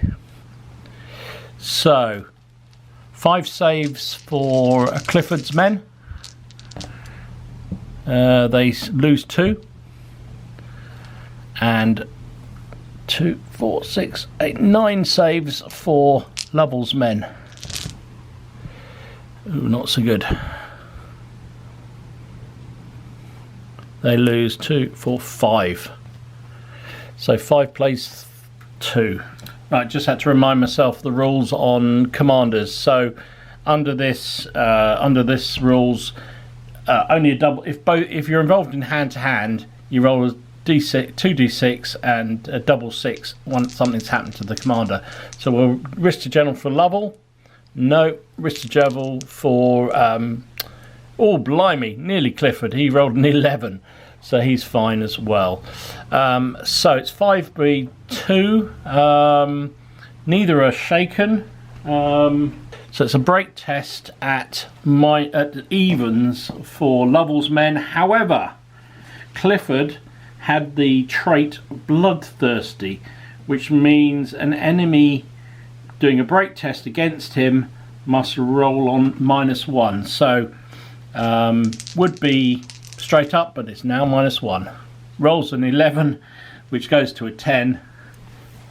So we stay locked in combat there. Okay, I think that is the end of this turn. We're back with Lancastrian, back with the Yorkist turn. It's getting tight now. It's getting very tight. Right, Yorkist turn. Not lots happened on Howard's side of the table. Obviously that's the melee going on. Did debate about turning the cannon that way, but realistically, if it gets charged and gets hit in the flank, it's going to die anyway. So it might as well at least get shot off that direction before it goes. These boys here, now these were in a bit of a problem because they couldn't move. They couldn't move because of the proximity of the cairns over there. So they could only move away, and I didn't really want them to move away, so I think they're just going to stay where they are for the moment. Howard himself has joined his other household unit here, and they've moved forward to try and put some pressure on those bowmen that now don't have any arrows, so they're kind of limited what they can do. In the middle here, Lovell's command, the infantry, the household troops that were back here have moved forward. They're just waiting there. The handgunners that were over here have moved up to support the spearmen. The spearmen can't go anywhere because they are disordered, so I might as well take that off now. In the middle, or in this flank, it's all happening, so feeling like he's got to make something happen because it's looking a little bit worrying on the other flank.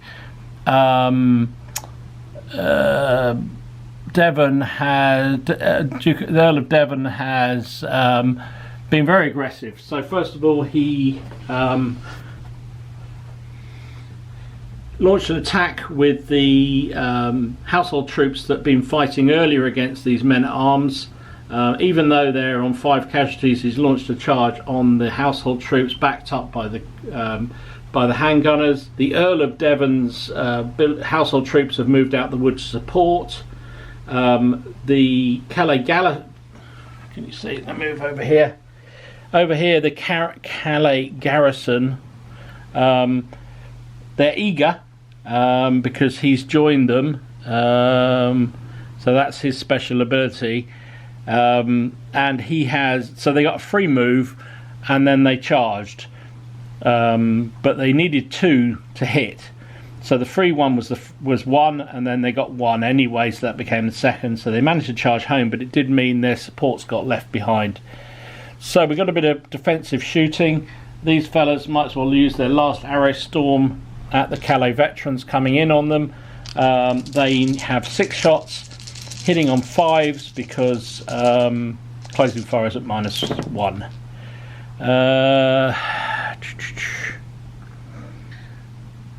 So that is just 2 hits, but one of them is a 6.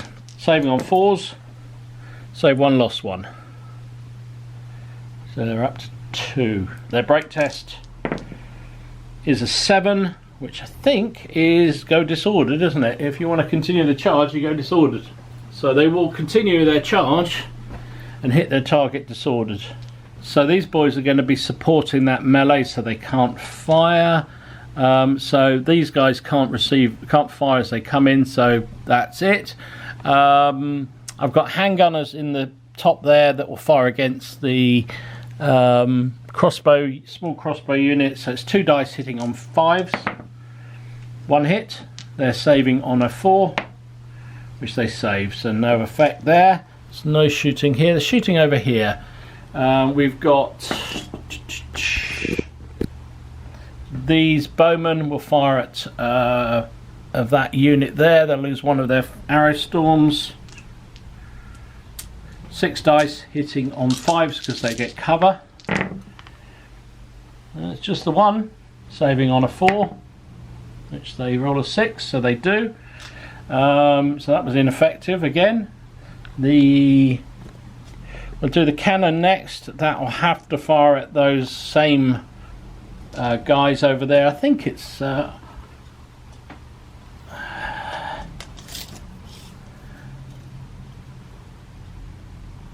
it's long range.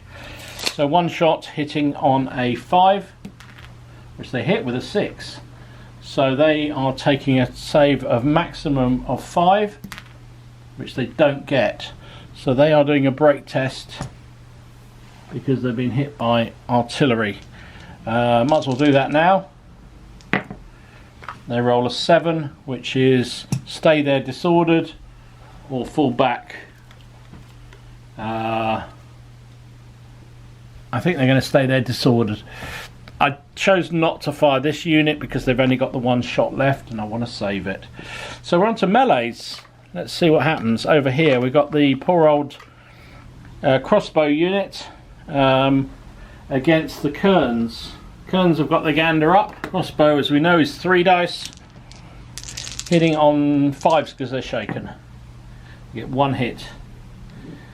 See whether it affects the Kerns. It does. So that's 1 casualty on the Kerns. The Kerns fight back with just 5 dice. 2, 4, 5. Because they won last round, they hit on 3s. Oh, not so good, just 2. And they get 3 supports at 4 from the back. Nothing at all. Ooh, could turn this around. So the crossbowmen have to save 2 saves of 4. They don't. And the Kerns have 1 save of 6, which they don't either. So the Kerns are up to 5. These boys are 2 over again. They're doing a break test at -2. That's them. That's them done. Interesting. The light armour there actually gave them against the Kerns gave them a possibility of winning that. So they are broken. What are the Kerns like? They have 6, so they're fine. So, well, not fine exactly, but they're up to just 1 wound left before they are shaken. That's all the melee over here. We've got the Ondain one in the middle there. So we know what this one was. The Lovell's men at arms have 7 dice 2, 4, 6, 7, plus Lovell himself is 9 dice. They were pushed back last go, but they're not shaken yet, so they're hitting on 4s. That's pretty good. That's a cock dice there, which is a miss. So they hit with 4. The Lancastrian men-at-arms have 7 plus Clifford is 9 dice. Hitting on 3s because they won last round. So they missed with 2. And then they've also got 3 supports from the bowmen behind who hit on 4s. They all learned. Wow.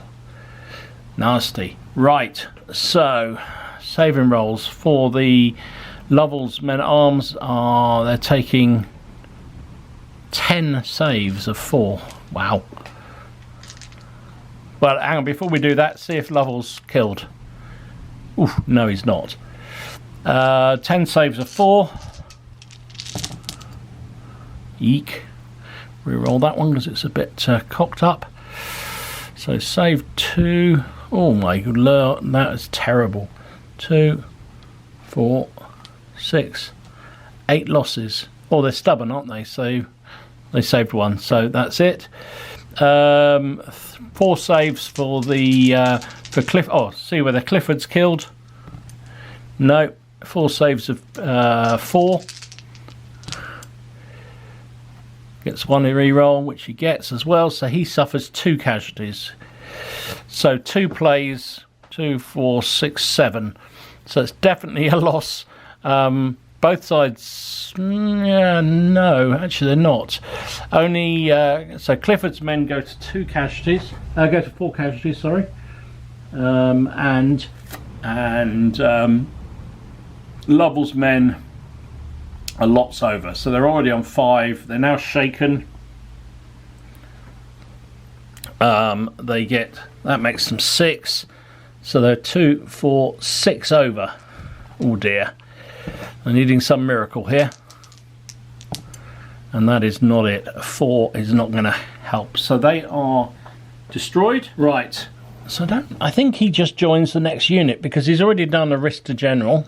So they're destroyed. They can't do a sweeping advance because they're infantry. So they stay where they are, ready to take a bunch of arrows next go, probably. Actually, it's not, it's their go, so they're in quite a good state there. So they're up to 4 casualties, but they are, so I think he'll join that unit. And we're on to the next combats, which are over here. Okay, so we've got the combat here. Which is risky for the Yorkists, but I think they had to do something. Their right is looking a little bit dodgy.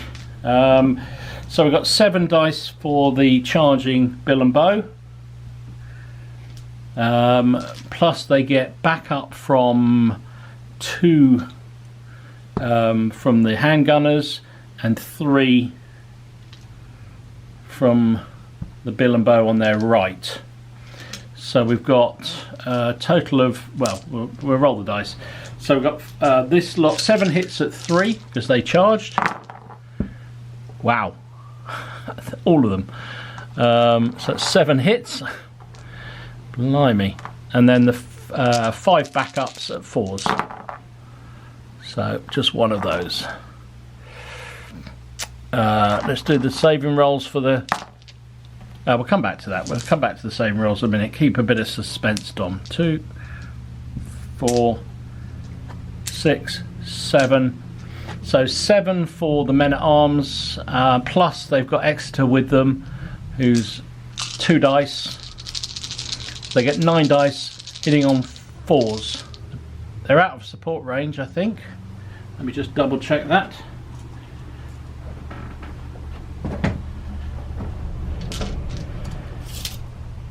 No, they're not. They're in support range. They get 3 from the supports. Or do I put the supports on the others? Oh, that's tricky.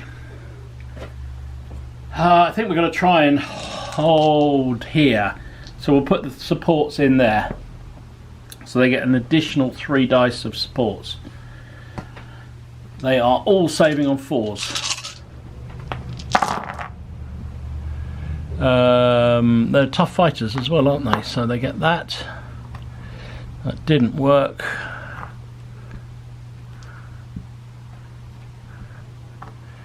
So they hit with 2, 4, 6.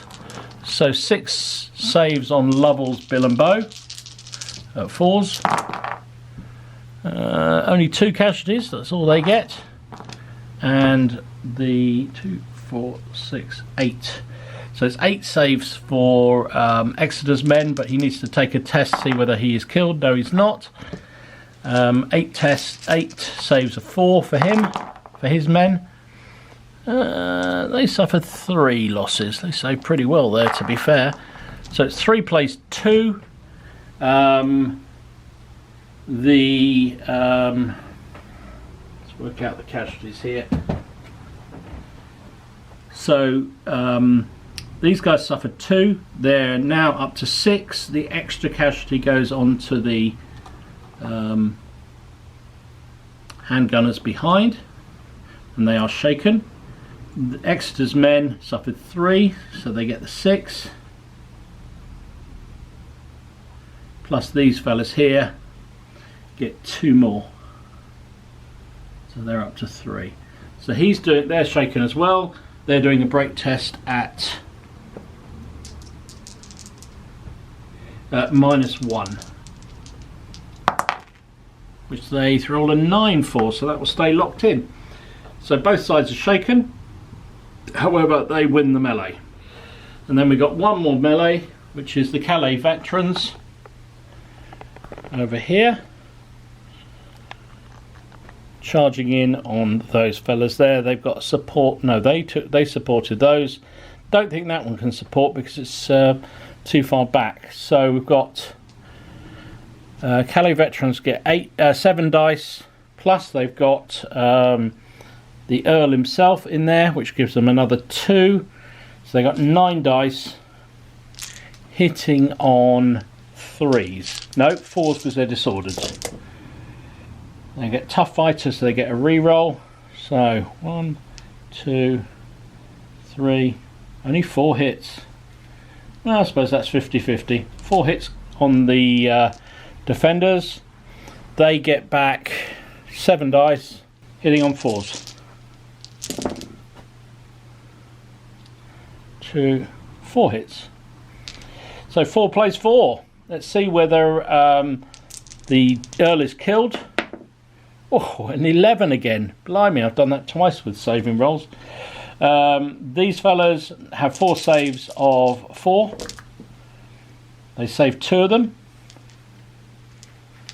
They're now up to 5 casualties. These guys are 4 saves of 4 as well. Now, I think, do they get anything else? No, just drilled and tough fighter. So they actually end up losing. They took 3 casualties there. So they're up to 5 casualties as well. They lost by 1. So it's a break test at -2. So a 6 becomes a 4. Good thing they're not shaken. That's all I can say. I think that is going to be their save. Break if shaken, otherwise give ground together with supports disordered. You're up to 5 casualties. Now then, what do we do with these fellas? They could follow up. Now this is an interesting thing. So if this was a normal game, I wouldn't be following up with these. I'd be sitting there going, right, come on. Oh, they should have got +1 because they're uphill. I didn't do it anyway. I would have said don't follow up, because they just would have fired, and chances are they would have shaken these fellas. But they're out of arrows. They've got no arrows left. So I think they will pursue down and hit these boys, because at least, whoops, even though the Calais garrison are going to be supported, they'll get the +1. And that is the end of this turn. So it's really, really interesting battle. Not sure which way it's going to go. The Yorkist left wing is looking very dodgy. One more unit and that's broken. But same could be true over here as well for either side. So I don't know. We'll see how it plays out. Back in a bit.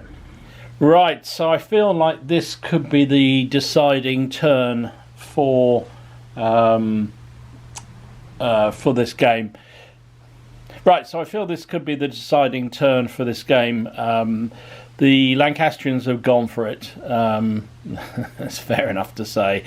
So out here on their right wing, the Yorkist left wing, the light cavalry swung round and have attacked the gun in its side. They're on 4 losses, but they should be able to cope with it. Lord Grey joined the knights and they have launched a charge onto the bowmen here. They managed to get 3 moves off, which is just enough for them to reach and hit the bowmen. Might as well do the shooting as they come in here. Oops. Might as well do the shooting as they come in. So they've got 1 arrow storm left. That's one of the reasons why I was holding on to it. They get 6 dice, hitting on a 5 because it's 4. You lose 1 for a closing fire. They hit with 4. Now, point blank range shots with longbow caps the save at 5 for the cavalry. So they save only 1 and take 3 losses. Now, because he's joined, he has an ability with the units here to give them the steady rule. So there's no need for them to do any kind of tests, but they did take 3 losses. So they're now up to 4 casualties, which is quite significant. So having a leader join a regiment is actually very good indeed. So we'll do that in a bit when we get there. Those bowmen aren't able to move because they're disordered. However, the handgunners hopped over the fence and have come a bit closer to those Yorkist bill and bow there. In the centre, where it was looking a little bit ropey, the men-at-arms, using their drilled ability, dropped back through the bill and bow, and Lord Clifford has joined the bill and bow at the front. They have 3 shots left, so they can fire to their heart's content. Over here, not a lot's happened actually, because everything's pretty much engaged in combat. Yeah, really not much else to say really. Everything's locked in some way or another, so we'll just fight it out, I think. So we'll start with any shooting. There isn't much. There's the handgunners in the woods there will fire at the spearmen. They get 2 shots hitting on a 5, get 1 hit, saving on a 4. They don't save it, so that will be a break test for them because they suffered a wound from handguns or any kind of artillery for that matter.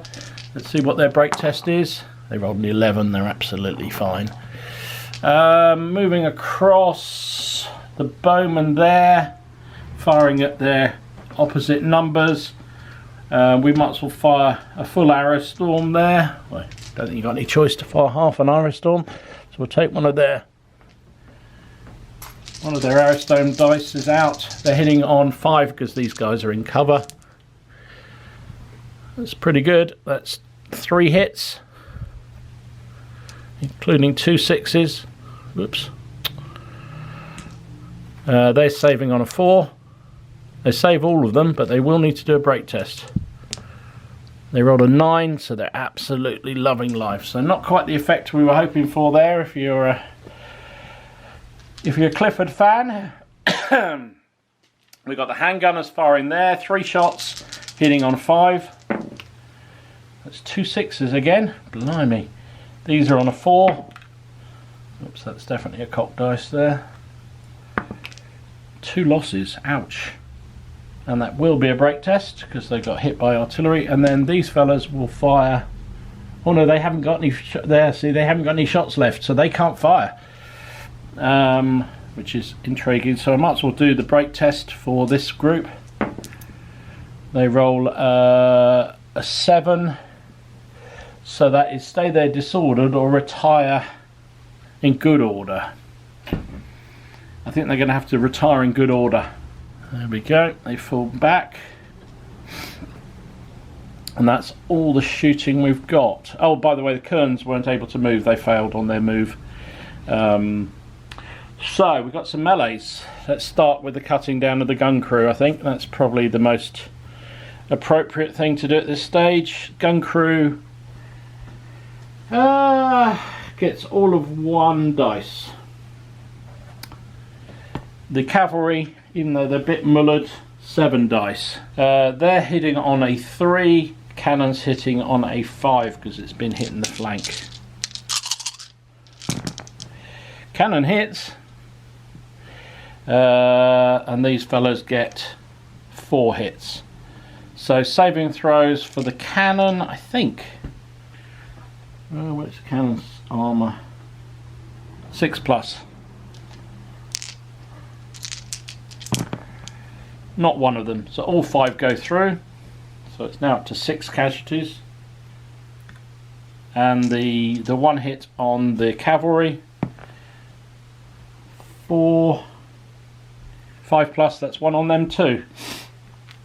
Which is probably about as good as it was ever going to be for the cannon. Cannon's lost by 4, sorry. A 4 on a 4 will probably be a break. Support. Break if shaken, otherwise give ground together with supports. They are most definitely shaken, so the cannon has been destroyed. So they have they could do a sweeping advance. So yes indeed, these fellows can do a sweeping advance, which is 2 moves to their front. So they could potentially hit these fellas. I think they will in the flank. Now whether or not they're going to be there is a different question, but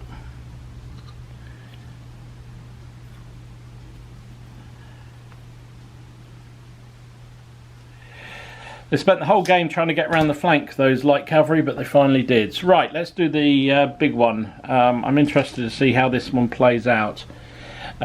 We've got we should have done a risk to general for this command here, because he was hit by shooting. Double 6, oof, throws a 10, so it's fine. Right, the combat here. We have the bill and bow, we know, have 7 dice. That's what they always have. 2, 4, 6, 7. So that's the grey dice, or silver dice, and the mounted men-at-arms. So again, they're only a small in the book, and that's a standard. So it should be 7 dice. We'll increase it to 9. I think that's probably realistic. 2, 4, 6, 8, 9. They are also armed with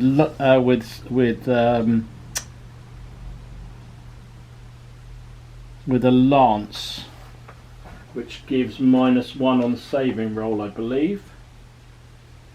And they're stubborn as well. Right, so the cavalry are charging on a... Oh, plus they've got Lord Grey with them as well. Gives them another 2 dice. Wow, this is going to be nasty. The cavalry are hitting... Oh, the knights are hitting on a 3. The longbows are hitting on a 4. Wow, that was some lousy rolling, Dom. The longbowmen cause 1. That's all they do. The knights are on 6. Plus they can do 1 re-roll, which also happens, which is 7. No, they haven't got a tough fighter. Tell a lie. I'm giving them something they don't have. They are lance, steady and stubborn. So 6 plays 1 was all it was. So the knights are saving on a 4+, which they save. and the 4 hits on the infantry would be a 4 but goes to a 5 because they're being hit by a charging lance. Mind you, look at that roll. Wow. 4 saves, only 2 went through. Crikey, these longbowmen are made of hardy stuff. The Yeomanry of Britain, what can you say? So 2, but it was still 2-0. So the Yeomanry need to take, or the household troops need to take a break test. Actually, thinking about this, well, that's fine. They should also get the supports from these fellas. 3 from there. Let's roll that, see if that makes a difference. 2 of them hit. 1 goes through. So these fellas move up to 5. There's a risk to general. He's not killed. Right, so it was still 2-1, so they still lost, but they rolled a 10, which goes to a 9. So that would be stay locked in. Now, normally you would fight a second, the sweeping advance immediately, but given the fact that these went in the same turn, and that's an ongoing, I think you just play it on next turn. I don't think we've got much choice there. However, Howard's brigade battalion is actually broken now. He's lost. No, he's not actually. He's still fine because that's not shaken. So they're all right for the moment. So we've got the Bill and Bow from Devon's battalion who won the last round against the Knights. So we've got 7 dice for both. 7 dice for both. Both are shaken. The Devon's troops get support from here, which is 2 dice. And they get 3 from the other flank. They're not going to use the spearmen because I want to be able to move them next go.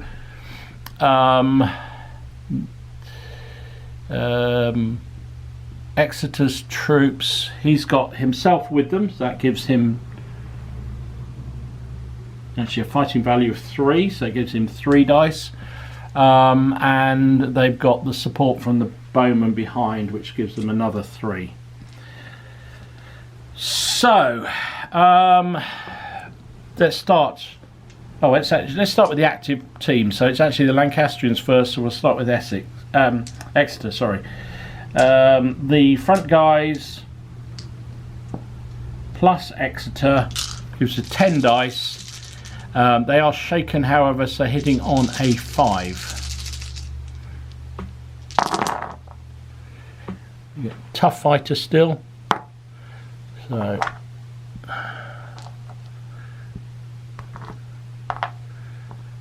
three hits, and then they've got the supports from the bowmen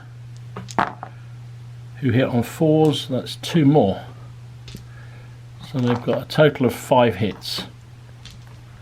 The Yorkist troops have 7 dice, 2, 4, 6, 7 dice, all hitting on 4s. They won the melee, but they are shaken. Ooh, not so good, only 2 from them. They don't get a tough fighter reroll. And then their supports, of which there's 5 dice, are hitting on 4s. Oh, that was a brutal, missed with all of those. So the upshot is 3 wounds on the men at arms. That saves all but 1, and 5 saves. Oops, 5 saves for the Bill and Bow, who are all saved. Okay. They've got stubborn, haven't they? Yeah, stubborn, but they don't manage to make it. There's a risk to Essex. Oof, a 9, so no risk. He's not wounded. So there's no losses on the Bill and Bow, miraculously, and the men at arms take 1, which pushes them 1 over their break test. They're also shaken, but they're rolling 2 dice -1. They rolled a 4. What becomes a 4 anyway, which will probably be them broken. It is.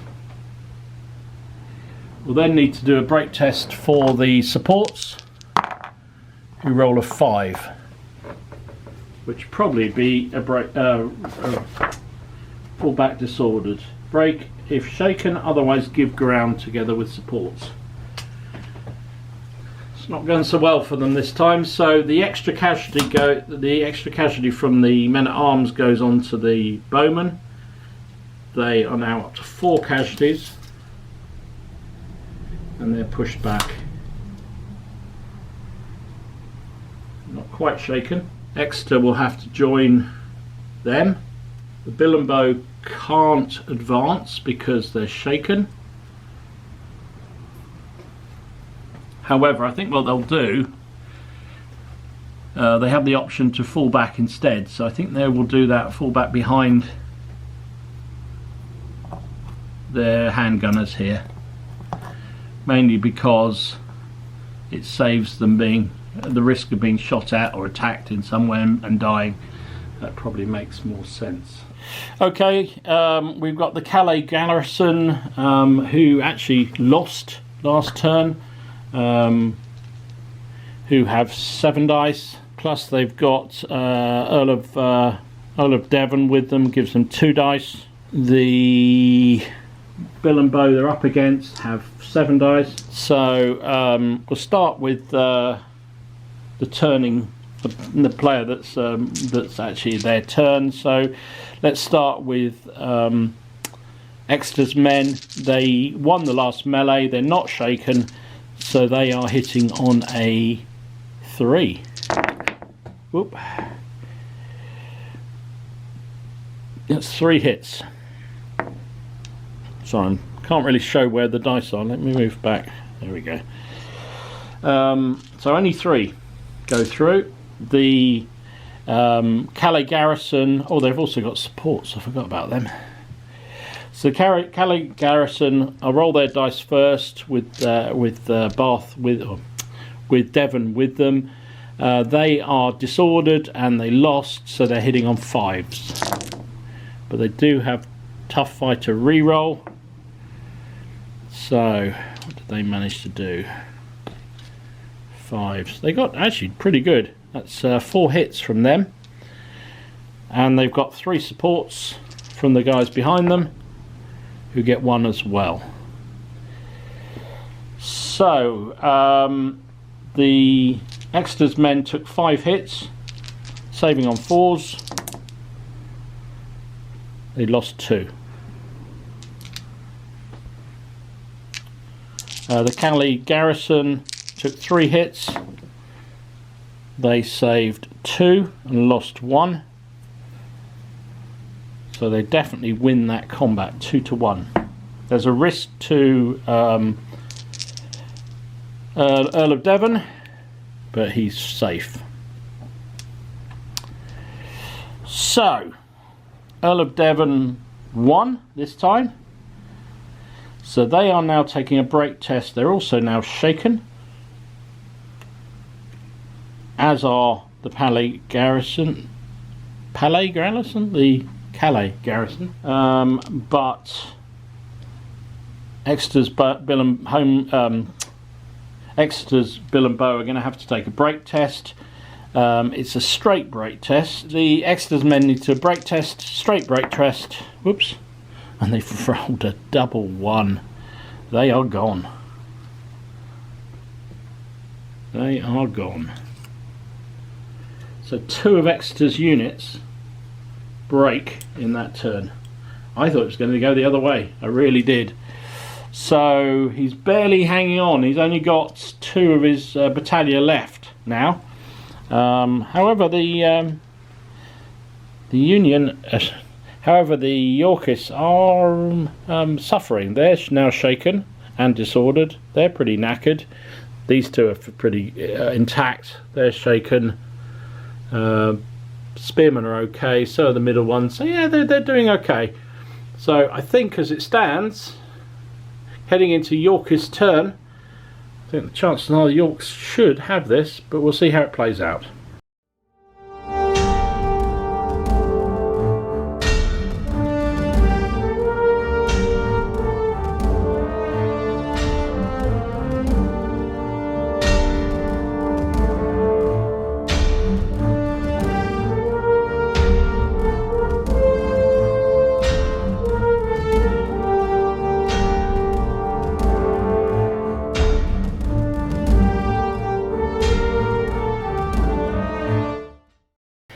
Right then, York's turn. So not much has happened over here because obviously they're supporting that melee, so they can't really do anything.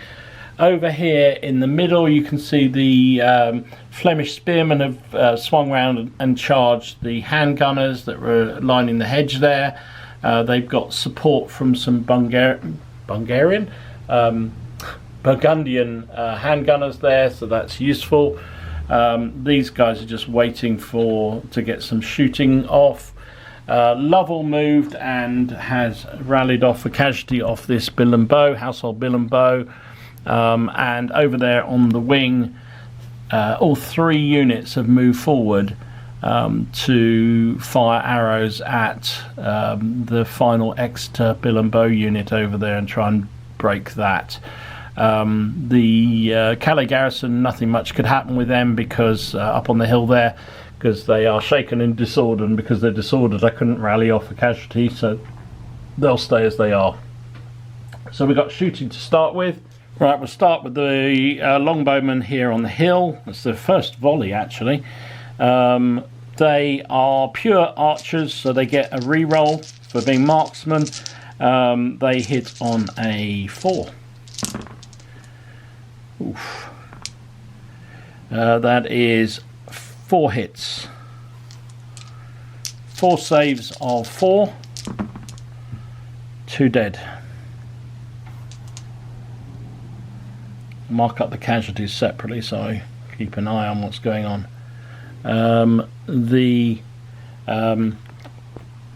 Devon joined his household troops here. They fire their volley. They've got 2 left at the moment. 6 shots, hitting on a 4. They don't get a re-roll, but they didn't need it. They hit with 4. There's 6s in there and everything, so it's going to be break tests coming irrespective of what happens. They save on a 4. Another 1, so that's 3 in total. There's also a risk to Exeter. No. So this unit is now on 7 casualties, so it is definitely shaken. So that's 1 over there. Stamina. So they're rolling a die, rolling for a break test at -1. Rolled a 10, which becomes a 9. So they're okay. They lose the extras, but they are shaken, and I think that probably means, or it does mean, the end of Exeter, because he's lost 2 units out of his battalion already. The shaken becomes the 3rd, and that's even before his crossbowmen get hit. So actually they already were, weren't they, because they'd already lost the crossbowmen they had in the force. Anyway, they are well and truly broken. Over here in the woods, you can't quite see it, we've got a small unit of handgunners firing at the spearmen as they come in. So it's 5s to hit them. Oh, they got 6, so it's a break test. Let's see whether they can save. They do save it, but it is a break test. The spearmen roll a 5. Hold your ground disordered or retreat in good order. Well, they're going to go in disordered.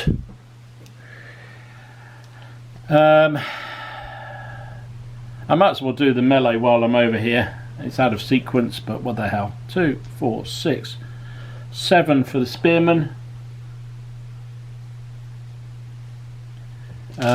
Plus they get 2 from their supporting Burgundian handgunners. That gives them 9 dice. They will be hitting on 4s, all of them. Spearmen would have been 3s, but they lose 1 because they are disordered. pretty tasty, even though you can't see it. We got 2, 4, 6 hits on the Burgundian, on the crossbowmen. They're saving on a 4. Oh, no, they suffered 4 losses. 4 casualties on the on the crossbowmen. The small unit of crossbows only gets 3 dice fighting back. Get 2 hits, however. Can they go down swinging? 1 casualty on the spearmen. They're now up to 4. It was 4 plays 1, so the crossbow unit are doing a break test. Have they got any casualties already? Can't see. Doesn't look like it. So they are shaken though, because they're only a small unit, and they are doing a break test at -3. They rolled a 7. That is a 4, which is break if shaken. So we can't say Exeter's men didn't fight to the last. They've got 1 household unit now who is shaken. Everything else has been destroyed. So that is the end of Exeter. So his command will have to start to pull back off the table. Right, moving back to the centre, we've got 2 units to fire at Clifford's household troops that have moved forward. So we've got 2 handgunner dice hitting on a 5. Nope. And then this unit's going to fire one of its arrow storms. 6 dice hitting on 5s because they've got cover. Just 2 hits. 2 saves of 4. Both are saved, so no effect there in the middle. Over here, well, there's no shooting, it's just hand to hand. So we've got the, yeah, this is not nice. So we'll start with Norfolk Howard's household troops. He gets 7 dice for the household troops themselves.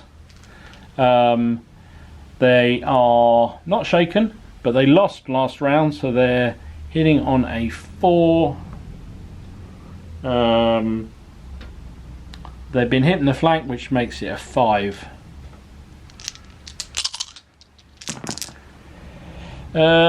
Just 2 hits. They've got supports from the other unit, which gives them 3. Hitting on 4s, that's another hit. So they got 3 hits in total. 3 hits on the men-at-arms. Saved 2, lost 1. So 1 casualty for them, which will shake them, incidentally. Also, see if they managed to unhorse Gray, who was in the charge. No.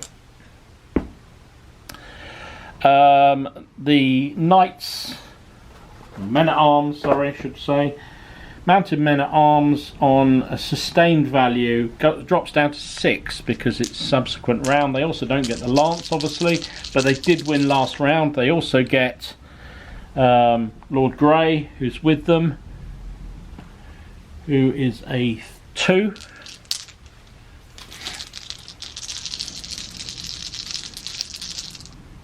Hitting on 3s. Are they tough fighter? No. Oh, they are stubborn, however, so they could do a re-roll on their one of their saves. So they took 5 casualties.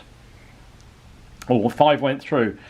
They've also got the light cavalry have charged in on the flank, which are 7 dice. Also hitting on 3s. That's another. That's 6. No, that's a 1.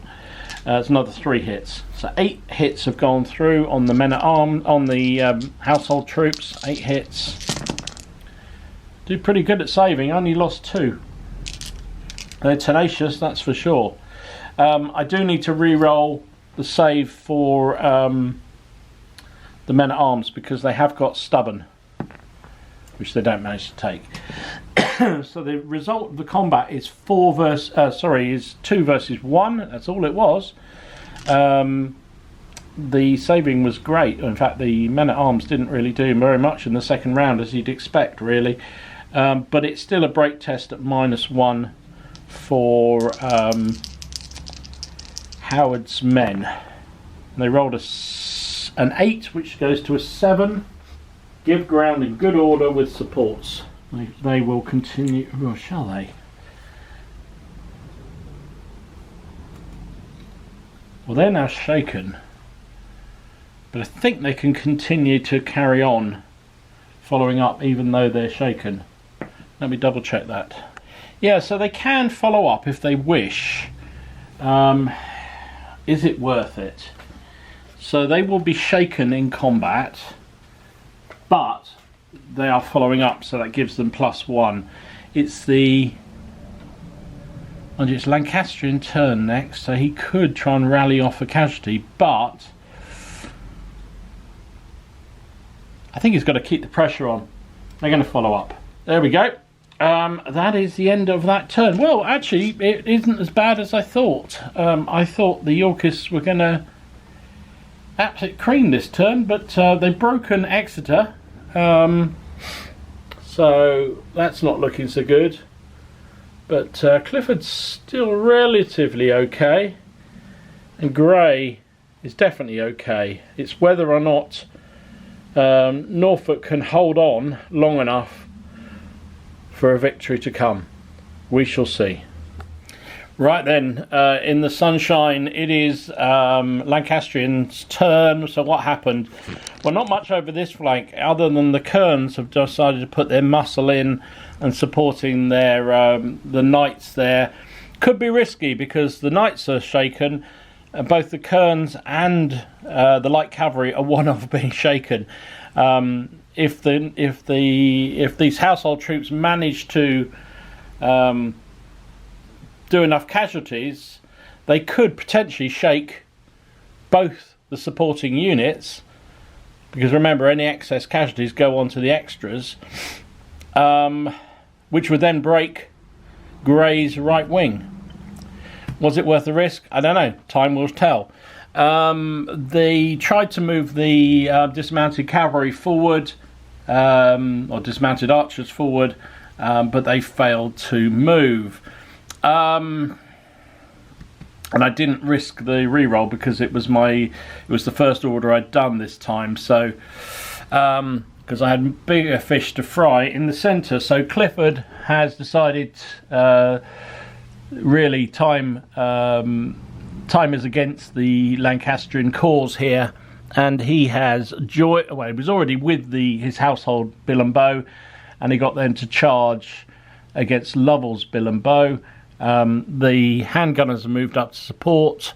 The men-at-arms that were behind were trying to swing to attack the spearmen over there, but only got one move, so all they did was swing round to face them. And of course, Exeter, with his one remaining household troop, has fallen back. He only got one fall back, so he still can fire this go, even though it won't be particularly effective. So let's do the defensive fire from here. They lose one of their arrow storm markers. Still got one left. Oh. 6 dice hitting on a 5. That's pretty good. 3 hits. Would have been the lot if it had been 4s. Saving on a 4. Saved the lot. So no effect. But it did get a 6. However, no, Clifford only gives them the drilled special rule. A double 6. I think they're fine on their break test. They're going to support in that melee there. So I don't think the only shooting we've got is Exeter's men over there, who I think will try for glory and fire straight ahead at. They're going to fire straight at Earl of Devon's household troops that are here that he's with, just because they've still got one shot left. So So it's the last arrow storm for these fellas as they're running off the table. It's effective range, but they are shaken, so they're hitting on 5s. Just the one hit, not even a 6. But it does go through. So they got a chance of killing Exeter. Sorry, got a chance of killing Devon, but they don't manage to. So that is the end, I think, of them. Let's go across. I think it's just hand to hand now. So we'll start over here. So what have we got? The attacker, which is Clifford. He has his household troops who have 7 dice. Plus he's joined that combat, which gives 2 more.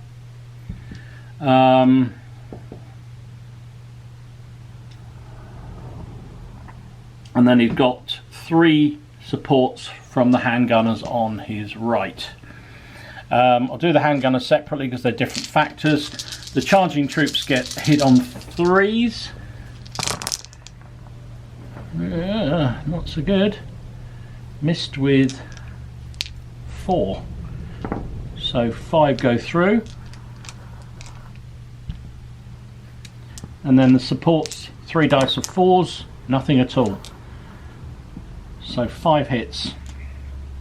The defender gets 7 dice for the household troops and 2 for its supports. They're all hitting on 4s.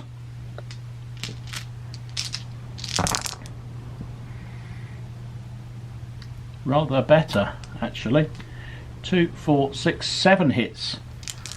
Ooh, right, 7 hits on Clifford's men. Let's see whether he is injured.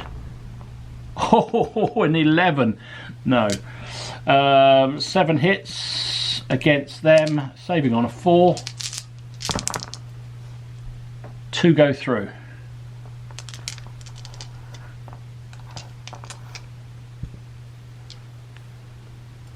And they took 5 hits, saving on a 4. 3 go through. So even though Lovell's men actually hit more, the armour saves were better for Clifford's men. So is a score of 1 in. They've got 1 casualty already, so that puts them up to 4. And Clifford's men also haven't taken any casualties yet, so they're a fresh unit as well. So they're on 2 as well. So it is a break test for Lovell's household at -1. A 6. A 6 goes to a 5. Break if shaken, otherwise give ground together with supports and disordered. Okay, so not the end of the world. Together with supports.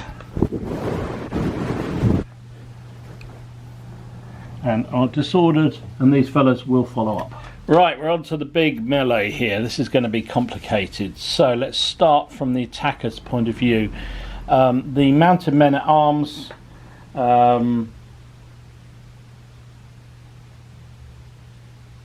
get 6 dice. They have Lord Grey with them, who adds 2 dice. However, they are shaken, so we'll do them first. They're hitting on a. Actually, no, it'll be the same results. So no, we'll do them. We'll do them, and also the Kerns come in to support them. Give another 3 dice, so that gives them 10 dice, I think.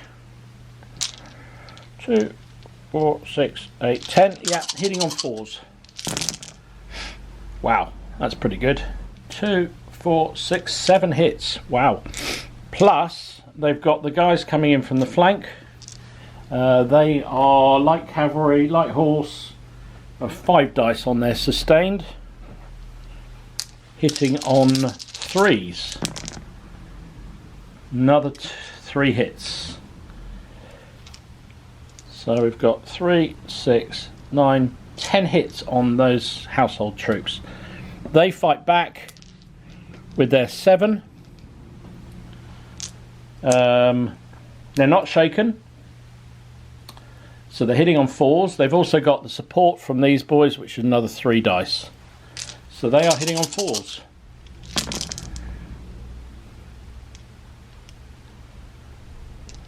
Pretty good. They got 5. Did they manage to hurt Grey? No, they didn't. So saving roll for the Knights, or for the Mounted Men at Arms. 4s. Crikey, 4 go through. Ouch. And for the Men at Arms, or for the Household Troops, also 4s. 4 go through. Oh, 5 go through on those. Just the odds. Just 1. Even though the Knights tried to lose it. So, means it's a test at -1 only. So we'll do that first, and then we'll put the casualties on. They are now shaken. So that becomes a 7. Give ground in good order together with supports. Well, that's an interesting dichotomy. So, right, let's allocate the casualties. Yeah, so it's 4 casualties on the Knights. They're already on 6, which means the excess go onto both of the supports, which means they're all shaken. It also means these are shaken, and 3 go onto here, so they're up to 5. So, what has happened in that final melee is Grey's command is now shaken, now broken, because he's got 1, 2, 3 of his 4 units are all shaken as a result of that melee, because of that terrible saving roll by the Knights. And they haven't managed, well, have they broken? But they've broken, they have broken Exeter, they have broken Norfolk here, John Howard, because now that unit is shaken, and that means they've only got 1 left. So both the units on this side are broken. So that does mean, however, that 2 of the 3 Lancastrian commands are now broken, because with Exeter and also Grey, it means Clifford's the only one in operation, and he will have to try and extricate himself from that. I'm not sure how he's going to do that, if I'm honest. His men are all heavily engaged. I think probably we know the only way he'll do it is to horse and leave his men to their fate. So I'm going to declare this one a Yorkist victory in the end. You can see Exeter's command over there was bested by the Earl of Devon, and they're in full flight. In the centre, Clifford is doing his stuff. He's, you know, took him too long to get forward. I think that was his problem there. And Grey, who had all the cavalry, tried to make it work, but did manage, to be fair to him, did manage to break John Howard, Duke of Norfolk's command, but in doing so broke his own, and he's gone. So I declare a victory to the Yorkists. So let me just set the camera up, and we'll do a little update of what I think.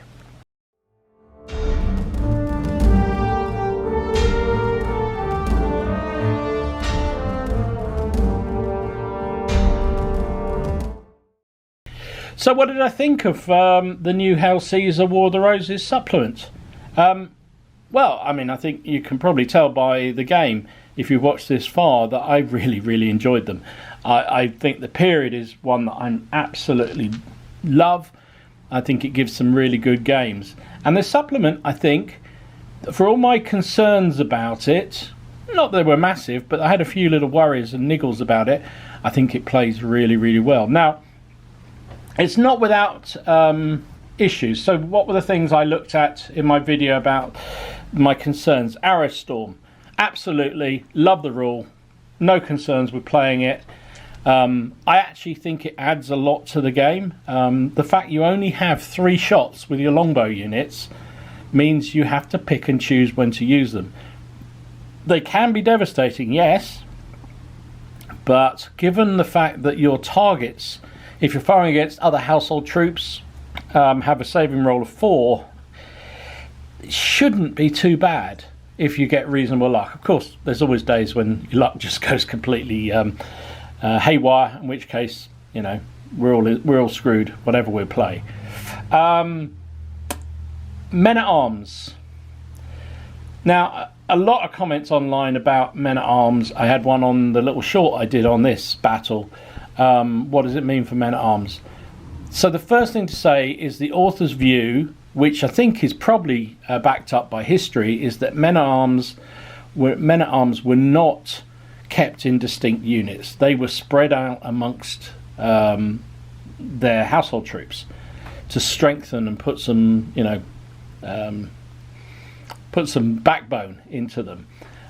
And if you play them that way, I think they will work very well. So I think in hindsight, I wouldn't bother with distinct men-at-arms units. They're not good enough. So a men-at-arms unit, so where I had pure men-at-arms going up against a household mixed unit of bill and bow, the bill and bow are actually better, because the men-at-arms have the same armour, they have the same fighting, they don't have the arrows. However, what they do have is they have the steady and drilled ability. So they get a little bit of benefit, but it's not... So they'll take the first volley of arrows, for instance, and carry on in. But, I don't know. I mean, I might be inclined to use my men-at-arms as upgrade the bill unit to a small unit of pure men-at-arms, because having that drilled ability, if you're being gamey, might be quite useful. Now, is it historic? Probably not, but you could also argue battles where a commander has a little sort of snatch squad or a little sort of tactical group that he can, trusted men, his trusted retainers and the best armed men, the men-at-arms, that he can fling into a certain situation. So I suppose there's a certain amount of precedence there, and it is a game after all. So I think I will need to do a bit of re-looking at my army, because I need to reallocate some of the troops out, because I built mine with bill and bow mixed and then the men-at-arms separate. So personally, and I'm sure a lot of other people will need to do looking at their army. If you're building your army from strength, I would focus on household and maybe have a few mixed men-at-arms with bowman unit, because I think that's the way to go. And next time I play, that's what I'll do. Also, a couple of things to say. I just laid out the figures as I had them. I laid them out in the way that I would normally play a game with this period, and discovered some things in the list that I hadn't checked. So, for instance, light cavalry prickers can only be small. Mounted men-at-arms can only be small. Handgunners can only be small, as can crossbowmen, only small. So I need to do a bit of rebalancing of my forces to make sure that matches out. I'm not sure that the pikemen are no better than they were in the previous, in the standard rules. But it's nice to have them an option, and I think having the mercenary capability is fun. The only other thing when I talked about my video, in my video of sort of things I was interested in or slightly concerned about, some people might be as well, was around all the paperwork associated with the game. So I think that's true. So I ended up writing down bits of paper. I've got 6 of these floating around for each of the commanders to remind me what their special abilities were and what the traits were for the ones that I'd rolled for. Now, if you're using historical ones, you might well remember if they're ones that you use all the time. But if you're like me and you flutter around, you probably won't remember. So you need a little bit of paperwork in there, which is a little bit annoying. Plus, you need some way to denote how many arrows have been fired, how many arrow swarms have been fired, and also you need the casualties. So I think I might need to work out some kind of way of having a sort of, maybe it's a little thing behind the unit that has 2 dice in it, one to denote how many arrows it's fired, and one to denote the casualties, etc. Because at times, and then you put in disorder markers and shaken more, it gets a little bit difficult to be sure what unit's what. So a little bit of counter fatigue, shall we say, on the game. But that's fairly standard in a lot of these sort of games, so I'm not going to criticise it for that. And, maybe you guys are better than me at remembering what the commanders can do. And again, that's part of the game if you don't remember. Now, how I could see this playing out beautifully is in multiplayers. If you had 2 or 3 commanders on each side, each looking after a battalion of their own, they'd know what their lord can do, and they'd be much better and much more on it, and I think that would be great fun. So overall, big thumbs up from Dom. I love this. I really enjoyed this game, and I can't wait to have another go of it. I'm already planning my way through it. I may next time play a scenario and see how that plays out. So thanks for watching. Let me know in the comments down below what you think, what you're looking forward to. Is this something you're going to explore? What about those men-at-arms rules? Do you think they do reflect the period? Or are you, like many of us, are sort of die-hard gamers where we want to have our specialist men-at-arms unit to charge around? I have to say I have put in an order with somebody who was selling off some Perry plastics to buy yet more Perry plastic War of the Roses figures, because I've got some. This has given me a real boost into having another go at it. So follow the channel, hit that subscribe button and notification button so you'll see any games that I put up. In the meantime, I'll try and get this out before Christmas, so if I do, have a great Christmas and a fantastic New Year. Thanks for all the support. If I don't, I hope you had a great Christmas, and thanks for all the support throughout the year. And I will see you soon. This is Dom, signing out.